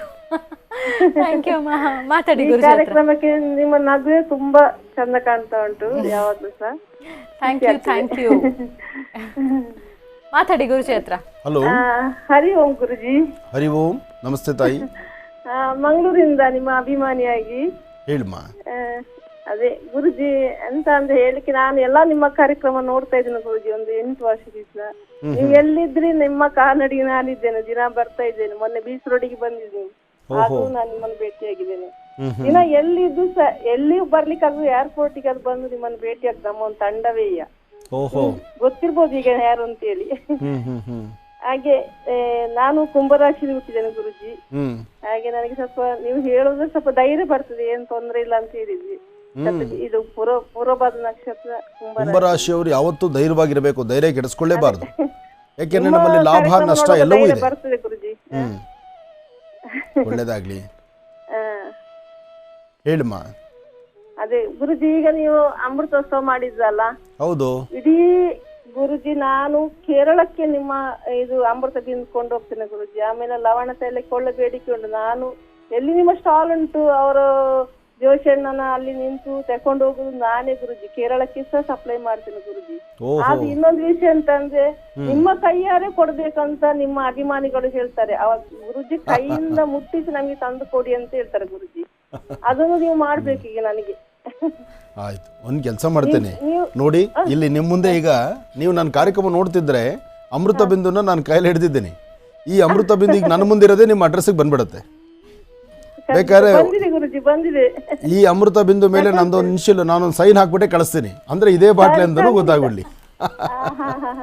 ಅಂದ್ರೆ ಅಭಿಮಾನಿಗಳು ಹೇಳ್ತಾರೆ ಗುರುಜಿ ಅಲ್ಲಿ ಸ್ಟಾಲ್ ಅಲ್ಲಿ ಇರುವಾಗ ಅಲ್ಲಿ ನಾವು ಹಣ ಕೊಟ್ಟು ತಗೊಳ್ತೇವೆ, ಅದು ಗುರುಜಿ ಕೈ ಅಂತ ನಮಗೆ ಸಿಗ್ಬೇಕು. ಒಂದು 20 ನಿಮಿಷ ನಮ್ಗೆ ಗುರುಜಿ ಮುಖ ಅಂತ ನಮ್ಗೆ ನೋಡೋಣ ಇರಿ, ಮುಂದಿನ ದಿನಮಾನಗಳಲ್ಲಿ ಜೋಶಿ ಅವರಿಂದ ಈ ಅಮೃತ ಬಿಂದು ನನ್ನ ಹೆಸರಿಗೆ ಬರ್ಸ್ಕೊಂಡ್ಬಿಡ್ತೀನಿ. ಅಂದ್ರೆ ಕಾಸರಗೋಡು ಅಂದ್ರೆ ನಾನು ಮಂಗಳೂರು ಕೇರಳ ಗಡಿಯಲ್ಲಿದ್ದೇನೆ ಗುರುಜಿ. ಕರ್ನಾಟಕ ಕೇರಳ ಗಡಿ ಮಧ್ಯದಲ್ಲಿ ನನ್ನ ಮನೆ ಆಗಿರ್ತದೆ, ಒಂದು ಹಳ್ಳಿ ಗ್ರಾಮದಲ್ಲಿ ಮನೆ ಗುರುಜಿ. ಅದು ಕೇರಳದವರೆಲ್ಲ ಹೇಳ್ತಾರೆ ನೀನು ಕಾರ್ಯಕ್ರಮ ನೋಡ್ತೀಯಲ್ಲ, ನೀವು ನನ್ಗೆ ಹಿಡ್ಕೊಂಡ್ ಬಾ ಅಂತ. ಅದು ನಾನು ಹಿಡ್ಕೊಂಡ್ ಬರ್ತೇನೆ, ನಾನು ಅವರಿಗೆಲ್ಲ ಅದು ನಾನು ಸಹ ಯೂಸ್ ಮಾಡ್ತೇನೆ. ಒಂದ್ಸತಿ ನನ್ನ ಹಿಡ್ಕೊಂಡು ಹೋಗ್ಬಿಡಿ ಆ ಕಡೆ ಕೇರಳ ಕಾಸರಗೋಡು ಕಡೆ. ಅದೇ ಖಂಡಿತ ಪ್ರಯತ್ನ ಪದಲ್ಲಿ ಇದ್ದೇನೆ ಗುರುಜಿ. ಒಂದು ಒಳ್ಳೆ ಕಾರ್ಯಕ್ರಮ ಮಾಡೋಣ ಆ ಕಡೆನು. ಆ ಕಡೆ ಕೇರಳ ಅಲ್ಲೂ ನಮ್ಮ ಕನ್ನಡದ ಅಭಿಮಾನಿಗಳಿದ್ರೆ ಕೇರಳಗೂ ಬಂದು ಅಲ್ಲೂ ಒಂದು ಕಾರ್ಯಕ್ರಮ ಮಾಡೋಣ. ತಮಿಳ್ನಾಡು ಆಯ್ತು, ಆಂಧ್ರ ಆಯ್ತು, ಕೇರಳಗೂ ಬರೋಣ, ತಪ್ಪೇನಿದೆ. ಒಟ್ಟು ನಮ್ಮ ಕನ್ನಡದ ಅಭಿಮಾನಿಗಳು ಎಲ್ಲಿದ್ರು ಕನ್ನಡ ಮಾತಾಡ್ತಕ್ಕಂಥವ್ರಿಗೆ ಅವ್ರ ಜೊತೆ ನಾವು ಇರಬೇಕು. ಖಂಡಿತ ಗುರುಜಿ, ಕರಿವ ನಿಮ್ಮನ್ನು ಬರ್ಲಿಕ್ಕೆ ಮಾಡ್ತೀನಿ ಗುರುಜಿ ನಾನು. ಒಳ್ಳೇದಾಗ್ಲಿ. ಮತ್ತೆ ಇನ್ನೊಂದು ಹೇಳದಂದ್ರೆ ಗುರುಜಿ, ಇದನ್ನ ಹೆಲ್ತಿನ ಬಗ್ಗೆ ಹೇಳಿ ಗುರುಜಿ. ನಿಮ್ಮ ಹೆಲ್ತ್ ನೀವೆಲ್ಲ ಮಾತು ಇದರಲ್ಲೇ ಸಮಯ ತಗೊಂಡ್ಬಿಟ್ರಿ, ಸಮಯ ಮುಗಿತಾ ಬಂತು, ಬ್ರೇಕು. ಈಗ ಶ್ರೀನಿವಾಸ್ ಬರಬೇಕು, ಇನ್ನೊಂದು 6 ರಾಶಿ ಬ್ಯಾಲೆನ್ಸ್ ಇದೆ. ನಾನು ಪುನಃ ಮತ್ತೊಮ್ಮೆ ನಿಮ್ಮನ್ನು ಮಾತಾಡಿಸ್ತೇನೆ. ಒಳ್ಳೇದಾಗಲಿ ಗುರುಶೇಖ. ತುಲಾ ರಾಶಿಯಿಂದ ಖಂಡಿತಮ್ಮ. ಇನ್ನು ತುಲಾರಾಶಿ, ತುಲಾರಾಶಿ ತುಲಾಲಗ್ನ. ತುಲಾರಾಶಿ ತುಲಾಲಗ್ನದಲ್ಲಿ ಇರ್ತಕ್ಕಂಥವ್ರಿಗೆ ಬುಧ ಮತ್ತು ಶುಕ್ರ ಇರ್ತಕ್ಕಂಥ ಆಸ್ಥಾನ, ಚಂದ್ರ ಮತ್ತು ಕೇತು ಇರ್ತಕ್ಕಂಥ ಆಸ್ಥಾನ ಚೆನ್ನಾಗಿದೆ. ಕೇತುವಿನ ಅನುಗ್ರಹದಿಂದ, ಶುಕ್ರನ ಅನುಗ್ರಹದಿಂದ ನಿಮ್ಮ ಕೆಲಸ ಕಾರ್ಯಗಳು, ನಿಮ್ಮ ವೃತ್ತಿ ಧರ್ಮ, ತಾವು ಮಾಡುವ ಕೆಲಸ ಎಲ್ಲ ಕಡೆಯಿಂದಲೂ ಯಶಸ್ಸನ್ನೇ ಕಾಣ್ತೀರಿ. ಹಾಗೆ ಯಾವ ಕಾಯಕವನ್ನು ಮಾಡಿ ಮತ್ತಷ್ಟು ಅಭಿವೃದ್ಧಿಯನ್ನು ಕಾಣಬೇಕು ಅಂದ್ಕೊಂಡಿದ್ದೀರೋ ಎಲ್ಲ ಕಡೆಯಿಂದಲೂ ಲಾಭವನ್ನು ಸಿದ್ಧಿಪಡಿಸ್ಕೊಳ್ಳುವಂತಹ ಯೋಗ ಫಲ ಇದೆ. ಮನುಷ್ಯನ ಗ್ರಹಗತಿಗಳು ಸರಿ ಹೋದರೆ ಎಲ್ಲವೂ ಸಹಿತ ಲಾಭವಿದ್ದಂತೆ. ಹಾಗೆ ಇವತ್ತಿನ ದಿವಸ ತಾವು ಮಾಡಬೇಕಾಗಿರ್ತಕ್ಕಂಥದ್ದು, ತುಂಬ ಸಂಕಷ್ಟದಲ್ಲಿರ್ತಕ್ಕಂಥವ್ರನ್ನ, ಕಷ್ಟದಲ್ಲಿರ್ತಕ್ಕಂಥವ್ರನ್ನ ಗುರುತಿಸಿ ಅವ್ರಿಗೇನಾದ್ರು ಒಂದಿಷ್ಟು ದವಸ ಧಾನ್ಯಗಳನ್ನು ಅಥವಾ ಹಣ್ಣು ಹಂಪಲನ್ನು ಅಥವಾ ಯಾವುದಾದ್ರೂ ಒಂದು ರೀತಿ ನಿಮ್ಮಿಂದ ಒಂದಿಷ್ಟು ಸಹಾಯವನ್ನು ಮಾಡಿದ್ರೆ ಮತ್ತಷ್ಟು ಅಭಿವೃದ್ಧಿಯನ್ನು ಖಂಡಿತ ಕಾಣ್ತೀರಿ ತುಲಾರಾಶಿಯವರು. ಇನ್ನು ವೃಶ್ಚಿಕ ರಾಶಿ, ವೃಶ್ಚಿಕ ರಾಶಿ ವೃಶ್ಚಿಕ ಲಗ್ನ. ವೃಶ್ಚಿಕ ರಾಶಿ ವೃಶ್ಚಿಕ ಲಗ್ನದಲ್ಲಿದ್ದವರಿಗೆ ಬುಧ ಮತ್ತು ಚಂದ್ರ ಇರ್ತಕ್ಕಂಥ ಆಸ್ಥಾನ, ಗುರು ಮತ್ತು ಶುಕ್ರ ಇರ್ತಕ್ಕಂಥ ಆಸ್ಥಾನ ಚೆನ್ನಾಗಿದೆ. ಶುಕ್ರನ ಅನುಗ್ರಹದಿಂದಲೇ ಸಾಕಷ್ಟು ಲಾಭವನ್ನು ಸಿದ್ಧಿಪಡಿಸ್ಕೊಳ್ಳುವಂಥ ಯೋಗ ಫಲ ಇದೆ. ಆದರೆ ಸಣ್ಣ ಸಣ್ಣ ವಿಚಾರಕ್ಕೂ ಸಹಿತ ಮೂಗಿತದಲ್ಲಿ ಕೋಪ ಇಟ್ಕೊಳ್ತೀರಿ, ಕೋಪವನ್ನು ಕಡಿಮೆ ಮಾಡ್ಕೊಳ್ಳಿ. ವೃತ್ತಿಯಲ್ಲಿ ಅಭಿವೃದ್ಧಿ ಕಾಣಬೇಕು, ಮನಸ್ಸಲ್ಲಿರ್ತಕ್ಕಂತಹ ದ್ವಂದ್ವ ಚಿಂತನೆಗಳನ್ನು ದೂರ ಮಾಡ್ಕೋಬೇಕು, ಫಲಾಫಲಗಳನ್ನು ಸಿದ್ಧಿಪಡಿಸ್ಕೊಳ್ಬೇಕು. ಗಣಪತಿ ಆರಾಧನೆ ಮಾಡೋದ್ರಿಂದಲೂ ಸಾಕಷ್ಟು ಲಾಭವಿದೆ. ಹಾಗಾಗಿ ಇವತ್ತಿನ ದಿವಸ ಓಂ ಗಂ ಗಣಪತಿಯೇ ನಮಃ, ಓಂ ಗಂ ಗಣಪತಿಯೇ ನಮಃ, ಓಂ ಗಂ ಗಣಪತಿಯೇ ನಮಃ ಹೀಗೆ ಗಣಪತಿಯ ಮಂತ್ರವನ್ನು ನಿರಂತರವಾಗಿ ಪಠನೆ ಮಾಡೋದ್ರಿಂದ ವೃಶ್ಚಿಕ ರಾಶಿ ವೃಶ್ಚಿಕ ಲಗ್ನದಲ್ಲಿರ್ತಕ್ಕಂಥವರು ಸ್ತ್ರೀಯರಾಗಲಿ ಪುರುಷರಾಗಲಿ ಯಾರೊಬ್ಬರಿಗಾದರೂ ಸಹಿತ ಅಧಿಕವಾದಂತಹ ಲಾಭವನ್ನು ಸಿದ್ಧಿಪಡಿಸ್ಕೊಳ್ತೀರಿ. ಅದರಲ್ಲೂ ಮಧ್ಯಾಹ್ನ ಸರಿಸುಮಾರು 3ರಿಂದ 4:15 3ರಿಂದ 4:15 ಇದು ಬಹಳ ಒಳ್ಳೆಯ ಕಾಲ, ಒಳ್ಳೆಯ ಸಮಯ. ಈ ಸಮಯದಲ್ಲಿ ತಾವು ಅಂದುಕೊಂಡಷ್ಟು ಲಾಭವನ್ನೇ ಗಳಿಸ್ತೀರಿ, ಒಳ್ಳೆ ಫಲಗಳನ್ನು ಸಿದ್ಧಿಪಡಿಸ್ಕೊಳ್ತೀರಿ. ಆದರೆ ಯಾವ ಕೆಲಸ ಮಾಡಬೇಕು, ಯಾವುದು ಬಿಡಬೇಕು, ಯಾವುದು ಸರಿ, ಯಾವುದು ತಪ್ಪು, ಇದರ ಬಗ್ಗೆ ಸರಿಯಾದ ಒಂದು ವಿಮರ್ಶೆ ಇದ್ದರೆ, ಸರಿಯಾದ ಫಲಾಫಲಗಳನ್ನು ಸಿದ್ಧಿಪಡಿಸ್ಕೊಂಡ್ರೆ ಮತ್ತಷ್ಟು ಅಭಿವೃದ್ಧಿಯನ್ನೇ ತಂದುಕೊಳ್ತೀರಿ. ಇವತ್ತು ನೀವು ಮಾಡುವ ಕೆಲಸದಲ್ಲಿ ಒಂದಷ್ಟು ಅರ್ಥಪೂರ್ಣವಾದಂಥ ಬದುಕನ್ನು ಕಾಣಬೇಕು. ಹಾಗೆ ಸಾಧ್ಯವಾದರೆ ಇವತ್ತು ಮಧ್ಯಾಹ್ನ ಆಗಲಿ ಅಥವಾ ಸಂಧ್ಯಾಕಾಲ ಆಗಲಿ ಕಂದು ಬಣ್ಣದ ಗೋಮಾತೆಯನ್ನು ಮುಟ್ಟಿ ನಮಸ್ಕಾರ ಮಾಡೋದ್ರಿಂದಲೂ ವೃಶ್ಚಿಕ ರಾಶಿಯವರಿಗೆ ಅಧಿಕವಾದಂತಹ ಲಾಭವನ್ನೇ ತಂದು ಸಿದ್ಧಿಪಡಿಸ್ಕೊಳ್ತೀರಿ. ಒಳ್ಳೆಯದಾಗಲಿ, ಶುಭವಾಗಲಿ. ಇನ್ನು ಧನುರಾಶಿ, ಧನುರಾಶಿ ಧನುರ್ಲಗ್ನ. ಧನುರಾಶಿ ಧನುರ್ಲಗ್ನದಲ್ಲಿರ್ತಕ್ಕಂಥವ್ರಿಗೆ ಆರೋಗ್ಯದ ಕಡೆ ಒಂದಷ್ಟು ಗಮನ ಬೇಕು. ವೃತ್ತಿಯಲ್ಲಿ ಅಭಿವೃದ್ಧಿ ಇದೆ, ವ್ಯಾಪಾರ ವ್ಯವಹಾರ ಚೆನ್ನಾಗಿ ನಡೆಯುತ್ತೆ, ಹಣಕಾಸಿನಲ್ಲಿ ಪರವಾಗಿಲ್ಲ. ಆದರೆ ಆರೋಗ್ಯದಲ್ಲೇ ಸಣ್ಣ ಪುಟ್ಟ ಸಮಸ್ಯೆ ಇದೆ ಮತ್ತು ಮನಸ್ತಾಪಗಳು ಜಾಸ್ತಿ, ನಿಷ್ಠೂರ ಜಾಸ್ತಿ. ಯಾರನ್ನ ಎಷ್ಟೇ ನೀವು ಹತ್ತಿರದಲ್ಲಿ ನಿಂತು ನೋಡಿಕೊಂಡ್ರು, ಅವ್ರಿಗೆ ಒಳ್ಳೆಯದನ್ನೇ ಮಾಡಿದ್ರು, ಅವರಿಂದ ನಿಷ್ಠೂರವಾದ ಮಾತನ್ನು ಹೊರಬೇಕಾಗತ್ತೆ. ಅಷ್ಟೇ ಅಲ್ದಿರ ಎಲ್ಲರಿಗೂ ಎಲ್ಲ ಥರದಲ್ಲೂ ಸಹಾಯ ಮಾಡ್ತೀರಿ, ನಿಮ್ಮನ್ನು ನೀವು ಮರಿತಾ ಹೋಗ್ತೀರಿ. ಅದಕ್ಕಿಂತ ಮುಖ್ಯವಾಗಿ ಕುಟುಂಬಸ್ಥರೊಂದಿಗೆ ಹಸನ್ಮುಖಿತನ ನಗುಮುಖವನ್ನು ಮರ್ತು ಹೋಗ್ತೀರಿ. ಆದಷ್ಟು ನಾವು ಹೊರಗಡೆ ಹೇಗಿದ್ದೀವಿ ಅನ್ನೋದಕ್ಕಿಂತ ನಮ್ಮ ಕುಟುಂಬದಲ್ಲಿ ಹೇಗಿದ್ದೀವಿ ಅನ್ನೋದು ಬಹಳ ಮುಖ್ಯವಾಗುತ್ತೆ. ಕುಟುಂಬದಲ್ಲಿರ್ತಕ್ಕಂಥವ್ರನ್ನ, ನಿಮ್ಮ ಹತ್ತಿರದಲ್ಲಿರ್ತಕ್ಕಂಥ ಅಣ್ಣ ತಮ್ಮಂದರಾಗ್ಬೋದು, ಅಕ್ಕ ತಂಗಿಯರಾಗ್ಬೋದು, ಅಥವಾ ನಿಮ್ಮ ಅರ್ಧಾಂಗಿ ಆಗ್ಬೋದು, ಅಥವಾ ನಿಮ್ಮ ತಂದೆ ತಾಯಿ ಆಗ್ಬೋದು, ಯಾರೊಬ್ಬರಾದರೂ ಸಹಿತ ಅವರೊಂದಿಗೆ ಹಸನ್ಮುಖಿತನ ನಗುಮುಖ ಬೇಕು, ಅವರೊಂದಿಗೆ ಸಮಂಜಸವಾಗಿರಬೇಕು. ಸಾಧ್ಯವಾದಷ್ಟು ನಾವೆಲ್ಲ ಕೂಡಿ ಬಾಳೋಣ ಅಂತಕ್ಕಂಥ ಮನಸ್ಸಿರಬೇಕು. ಯಾಕೆಂದರೆ ಮನಸ್ಸು ತುಂಬ ನೋವು ಉಂಟಾದಾಗ ನಾನು ಪ್ರತ್ಯೇಕವಾಗಿರಬೇಕು, ಸಿಂಗಲ್ ಆಗಿರಬೇಕು, ಅಥವಾ ಯಾರೊಬ್ಬರೊಂದಿಗೆ ವ್ಯವಹರಿಸಬಾರ್ದು ಅಂತಕ್ಕಂಥದ್ರ ಮನಸ್ಸು ಹುಚ್ಚೆದ್ದು ಕುಣಿತಾ ಇರುತ್ತೆ. ಅಂಥದ್ದೇ ಪರಿಸ್ಥಿತಿ ಇವತ್ತು ನಿಮ್ಗೆ ಎದುರಾಗುತ್ತೆ. ಹಾಗಂತ ಭಯಪಡಬೇಡಿ, ಧೈರ್ಯವಾಗಿರಿ. ಇವತ್ತು ನೀವೇನೇ ಮಾಡಿದ್ರೂ ಅದರಿಂದ ಸಾಕಷ್ಟು ಲಾಭವನ್ನು ತಂದುಕೊಳ್ಳುವಂಥ ಅದೃಷ್ಟ ಸಿಗುವಂಥ ಒಳ್ಳೆ ಫಲ ಇದೆ. ಹಾಗೆ ಇವತ್ತು ತಾಯಿ ಭುವನೇಶ್ವರಿ ರಾಜರಾಜೇಶ್ವರಿ ಶಕ್ತಿ ದೇವತೆಯನ್ನು ಪ್ರಾರ್ಥನೆ ಮಾಡಿ. ಸಾಧ್ಯವಾದರೆ ಮಧ್ಯಾಹ್ನ ನೀವು ಊಟ ಮಾಡೋದಕ್ಕಿಂತ ಮುಂಚಿತವಾಗಿ ಪೂರ್ವಾಭಿಮುಖವಾಗಿ ನಿಂತು ಒಂದು ಹಿಡಿಯಷ್ಟು ಅನ್ನವೋ ಅಥವಾ ಏನಾದರೂ ಧಾನ್ಯವನ್ನು ತೆಗೆದುಕೊಂಡು ಒಂದಷ್ಟು ಪಕ್ಷಿಗಳಿಗೆ ಆಹಾರವಾಗಿ ಕೊಡಿ. ಪಕ್ಷಿಗಳಿಗೆ ಆಹಾರವನ್ನು ಕೊಟ್ಟರೆ ಮತ್ತಷ್ಟು ಲಾಭವನ್ನು ಸಿದ್ಧಿಪಡಿಸ್ಕೊಳ್ತೀರಿ ಧನುರಾಶಿಯವರು. ಇನ್ನು ಮಕರ ರಾಶಿ. ಮಕರ ರಾಶಿ ಮಕರ ಲಗ್ನ. ಮಕರ ರಾಶಿ ಮಕರ ಲಗ್ನದಲ್ಲಿರ್ತಕ್ಕಂಥವ್ರಿಗೆ ಗುರು ಮತ್ತು ಚಂದ್ರ ಇರ್ತಕ್ಕಂಥ ಆಸ್ಥಾನ ಚೆನ್ನಾಗಿದೆ. ಬುಧನ ಅನುಗ್ರಹ ಇದೆ. ಇಷ್ಟಾರ್ಥವನ್ನು ಸಿದ್ಧಿಪಡಿಸ್ಕೊಳ್ಳುವಂಥ ಯೋಗ ಫಲ ಇದೆ. ಏನೇ ಮಾಡಿದ್ರೂ ಸಣ್ಣ ಪುಟ್ಟ ವಿಚಾರಕ್ಕೂ ಸಹಿತ ಮನಸ್ತಾಪ ಉಂಟಾಗ್ತಾ ಇರುತ್ತೆ. ಮನಸ್ಸು ಸಮಾಧಾನ ಇಲ್ಲ. ಯಾಕೆಂದರೆ ಇಲ್ಲಿವರೆಗೂ ನೀವು ಪಟ್ಟ ಕಷ್ಟ ಹಾಗೇ ಇತ್ತು, ಹಾಗಾಗಿ ಇವತ್ತು ಸಹಿತ ಹಾಗೇ ಇದೆ. ಆದರೆ ಒಂದು ಸಂತೋಷದ ವಿಚಾರ ಏನಂದರೆ ಹಿಂದೆ ಪಟ್ಟಂಥ ಕಷ್ಟ, ಹಿಂದಿದ್ದಂಥ ನೋವು ಇವತ್ತಲ್ಲ, ಇವತ್ತು ತುಂಬ ಬದಲಾವಣೆ ಕಾಣ್ತೀರಿ. ಹಾಗೆ ನಿಮ್ಮ ಸ್ವಂತ ಉದ್ಯೋಗ, ವ್ಯವಹಾರ, ವ್ಯಾಪಾರ ಅಥವಾ ಉದ್ಯೋಗ ಮಾಡುವ ಸಾನ್ನಿಧ್ಯ ಅಂತಹ ಕಡೆ ಒಂದಷ್ಟು ಲಾಭವನ್ನು ಸಿದ್ಧಿಪಡಿಸ್ಕೊಳ್ಳುವಂಥ ಅದೃಷ್ಟ ಇದೆ. ಇವತ್ತಿನ ದಿವಸ ಶನೈಶ್ಚರನ್ನು ಪ್ರಾರ್ಥನೆ ಮಾಡಿ.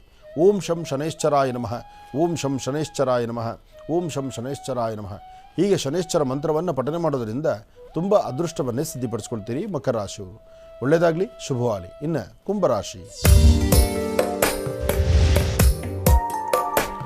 ಕುಂಭರಾಶಿ ಕುಂಭಲಗ್ನ. ಕುಂಭರಾಶಿ ಕುಂಭಲಗ್ನದಲ್ಲಿದ್ದವರಿಗೆ ಸ್ವಲ್ಪ ಆರೋಗ್ಯದಲ್ಲಿ ವ್ಯತ್ಯಾಸ, ಮನಸ್ಸು ಸ್ವಲ್ಪ ಚಂಚಲತೆ, ಹೆಚ್ಚಿನ ಜವಾಬ್ದಾರಿ, ಕೆಲಸ ಕಾರ್ಯಗಳಲ್ಲಿ ಆತಂಕ, ಏನೋ ಒಂದು ಸಮಸ್ಯೆ ನಿಮ್ಮನ್ನು ಬಾಧಿಸ್ತಾ ಹೋಗುತ್ತೆ. ಅಂದರೆ ಎಲ್ಲ ಕಡೆಯಿಂದಲೂ ಕರೆಕ್ಟಾಗಿದ್ದರೂ ಅದರ ಮಧ್ಯದಲ್ಲಿ ಒಂದು ಸಣ್ಣ ಸಮಸ್ಯೆ ಅಂತಕ್ಕಂಥದ್ದು ಹಿಂದೆ ಇದ್ದೇ ಇರುತ್ತೆ. ಅದನ್ನು ದೂರ ಮಾಡ್ಕೋಬೇಕಾದ್ರೆ ಕುಲದೇವರ ಅನುಗ್ರಹ ಬೇಕು, ಮಾತಾಪಿತೃಗಳ ಆಶೀರ್ವಾದ ಬೇಕು. ನಾನು ನಂದು ಎಂಬತಕ್ಕಂಥದ್ದನ್ನು ಬಿಟ್ಟು ಭಗವಂತನ ಪ್ರಾರ್ಥನೆ ಮಾಡ್ತಾ ಆತ ಕೊಟ್ಟ ಭಿಕ್ಷೆ ಅಂತ ಹೇಳಿ ನಾವು ಪ್ರಾರ್ಥನೆ ಮಾಡಿದ್ರೆ ಖಂಡಿತ ಎಲ್ಲ ಒಳ್ಳೆಯದಾಗುತ್ತೆ. ಇವತ್ತಿನ ದಿವಸ ಹಸಿವಲ್ಲಿರ್ತಕ್ಕಂಥ ವಯಸ್ಸಾಗಿರ್ತಕ್ಕಂಥ ಹಿರಿಯರನ್ನು ಅಥವಾ ಸಣ್ಣ ಪುಟ್ಟ ಮಕ್ಕಳಿಗೋ ಏನಾದರೂ ಒಂಚೂರು ಸಹಾಯವನ್ನು ಮಾಡಿ ಅವರ ಆಶೀರ್ವಾದ ಪಡೆದಿದ್ದೇ ಆದರೂ ಸಾಕಷ್ಟು ಲಾಭವನ್ನು ಕುಂಭರಾಶಿಯವರು ಸಿದ್ಧಿಪಡಿಸ್ಕೊಳ್ತೀರಿ. ಇನ್ನು ಕಡೆಯ ರಾಶಿ ಮೀನರಾಶಿ. ಮೀನರಾಶಿ ಮೀನಲಗ್ನ. ಮೀನರಾಶಿ ಮೀನಲಗ್ನದಲ್ಲಿರ್ತಕ್ಕಂಥವ್ರಿಗೆ ಬುಧ ಮತ್ತು ಚಂದ್ರ ಇರ್ತಕ್ಕಂಥ ಆಸ್ಥಾನ, ಗುರು ಮತ್ತು ಶುಕ್ರ ಇರ್ತಕ್ಕಂಥ ಆಸ್ಥಾನ ಚೆನ್ನಾಗಿದೆ. ಶುಕ್ರನ ಅನುಗ್ರಹದಿಂದ ಅನುಕೂಲಗಳನ್ನು ಸಿದ್ಧಿಪಡಿಸ್ಕೊಳ್ತೀರಿ. ಏನೇ ಕಾಯಕವನ್ನು ಮಾಡಬೇಕಾದರೂ ಅದನ್ನು ಅರ್ಥೈಸ್ಕೊಂಡು ಮಾಡ್ತೀರಿ. ಒಳ್ಳೆ ಫಲಾಫಲಗಳನ್ನು ಸಿದ್ಧಿಪಡಿಸ್ಕೊಳ್ಳುವಂತಹ ಯೋಗ ಫಲ ಇರ್ತಕ್ಕಂಥ ದಿನ. ದೂರಬಾರ ಪ್ರಯಾಣವನ್ನು ಮಾಡ್ತಕ್ಕಂಥ ದಿನ. ವಾರದ ಮೊದಲನೇ ದಿವಸ ತಾವು ಅಂದುಕೊಂಡಷ್ಟು ಲಾಭಗಳನ್ನೇ ಸಿದ್ಧಿಪಡಿಸ್ಕೊಳ್ತೀರಿ. ಏನೇ ಕೆಲಸ ಮಾಡಬೇಕಾದರೂ ಸ್ವಲ್ಪ ಯೋಚನೆ ಮಾಡಿ, ಸರಿ ಯಾವುದು ತಪ್ಪು ಯಾವುದು ಅಂತ. ಸರಿ ತಪ್ಪುಗಳ ಸರಿಯಾದಂಥ ಆಲೋಚನೆಯನ್ನು ಮಾಡಿ ಒಂದು ಹೆಜ್ಜೆ ನೀವು ತೂಗುವಾಗಿಟ್ಟರೆ ಖಂಡಿತ ಅದೃಷ್ಟವನ್ನು ಸಿದ್ಧಿಪಡಿಸ್ಕೊಳ್ತೀರಿ. ಏನೇ ಕೆಲಸ ಮಾಡಬೇಕಾದ್ರೂ ಸ್ವಲ್ಪ ತಾಳ್ಮೆಯಿಂದ ವರ್ತನೆ ಮಾಡಿ. ತಾಳಿದವನು ಬಾಳಿ ಅನ್ನೋಂತಾರಲ್ಲ, ಹಾಗೆ ಎಲ್ಲವನ್ನೂ ಸಹಿತ ತಾಳ್ಮೆಯಿಂದ ವರ್ತನೆ ಮಾಡಿದ್ರೆ ಅದೃಷ್ಟವೇ ನಿಮ್ಮದು. ಅದರ ಜೊತೆಗೆ ಸಾಧ್ಯವಾದರೆ ಒಂದು ಸ್ವಲ್ಪ ಕಡಲೆಬೇಳೆ, ಒಂದಷ್ಟು ಗೋಧಿ ಮತ್ತು ಕಡಲೆಬೇಳೆ, ಜೊತೆಗೆ ಒಂದು ಅಚ್ಚು ಬೆಲ್ಲ, ಗೋಧಿ, ಕಡಲೆಬೇಳೆ ಇಂತಹದ್ದನ್ನು ಮನೆಯಲ್ಲಿ ಪೂಜೆ ಮಾಡಿ ಹತ್ತಿರದಲ್ಲಿರ್ತಕ್ಕಂಥ ವಿಷ್ಣು ಆಲಯಕ್ಕೆ ಕೊಟ್ಟು ಪ್ರಾರ್ಥನೆ ಮಾಡೋದ್ರಿಂದ ತುಂಬ ಅದೃಷ್ಟವನ್ನು ಸಿದ್ಧಿಪಡಿಸ್ಕೊಳ್ತೀರಿ. ಇನ್ನು ಮಾಘಸ್ನಾನ ಪರಮ ಪವಿತ್ರವಾಗಿರ್ತಕ್ಕಂಥದ್ದು. ಪುಣ್ಯ ನದಿಗಳ ಸ್ನಾನ ಮಾಡ್ತಕ್ಕಂಥದ್ದು, ತೀರ್ಥಕ್ಷೇತ್ರಕ್ಕೆ ಹೋಗಿ ಬರ್ತಕ್ಕಂಥದ್ದು, ದೇವರನ್ನ ಸದಾಕಾಲ ಮನೇಲಿ ಪ್ರಾರ್ಥನೆ ಮಾಡ್ತಕ್ಕಂಥದ್ದು. ಬೆಳಿಗ್ಗೆ ಪ್ರತಿ ದಿವಸ ಬೆಳಿಗ್ಗೆ ಮನೇಲಿರ್ತಕ್ಕಂಥ ಯಾರಾದರೂ ಒಬ್ಬರು ಸ್ನಾನ ಆದ ನಂತರ ನಿಮ್ಮ ಮನೇಲಿ ದೇವರ ಹತ್ರ ದೀಪ ಹಚ್ಚಿ ಎಲ್ಲರೂ ಆ ದೀಪವನ್ನು ದರ್ಶನ ಮಾಡ್ಕೊಳ್ತಕ್ಕಂಥದ್ದು ಮಾಡೋದ್ರಿಂದ ಹೆಚ್ಚಿನ ಫಲವನ್ನು ಖಂಡಿತ ಸಿದ್ಧಿಪಡಿಸ್ಕೊಳ್ತೀರಿ. ಒಳ್ಳೆಯದಾಗಲಿ, ಶುಭವಾಗಲಿ. ಈಗ ಪ್ರಾರಂಭ ಮಾಡೋಣ ಮನೋಗತ ಪ್ರಶ್ನಾತಂತ್ರ.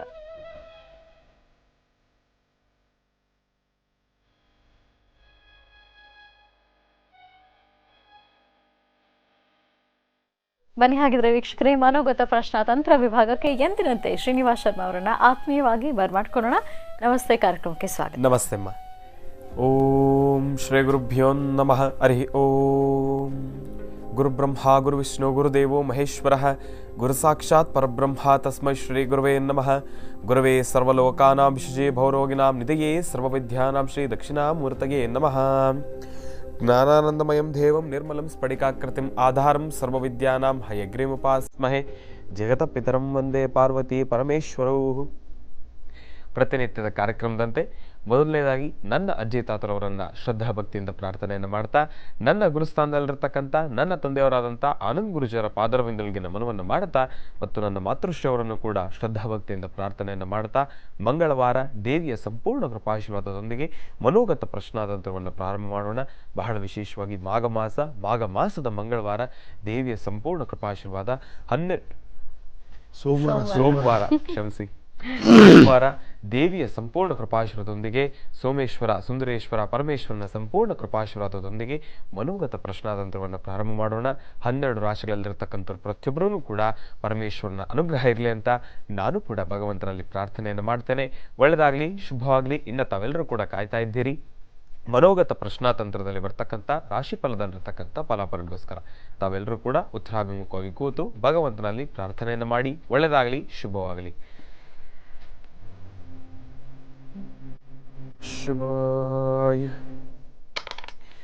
ಮೊದಲನೇದಾಗಿ ಐಂ ಎಂಬತಕ್ಕಂಥ ಬೀಜಾಕ್ಷರಿ ಮಂತ್ರ ಬಂದಿದೆ.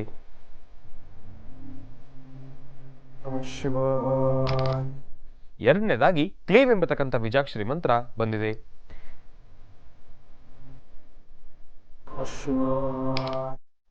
ಮೂರನೇದಾಗಿ ಶ್ರೀಂ ಎಂಬತಕ್ಕಂಥ ಬೀಜಾಕ್ಷರಿ ಮಂತ್ರ ಬಂದಿದೆ.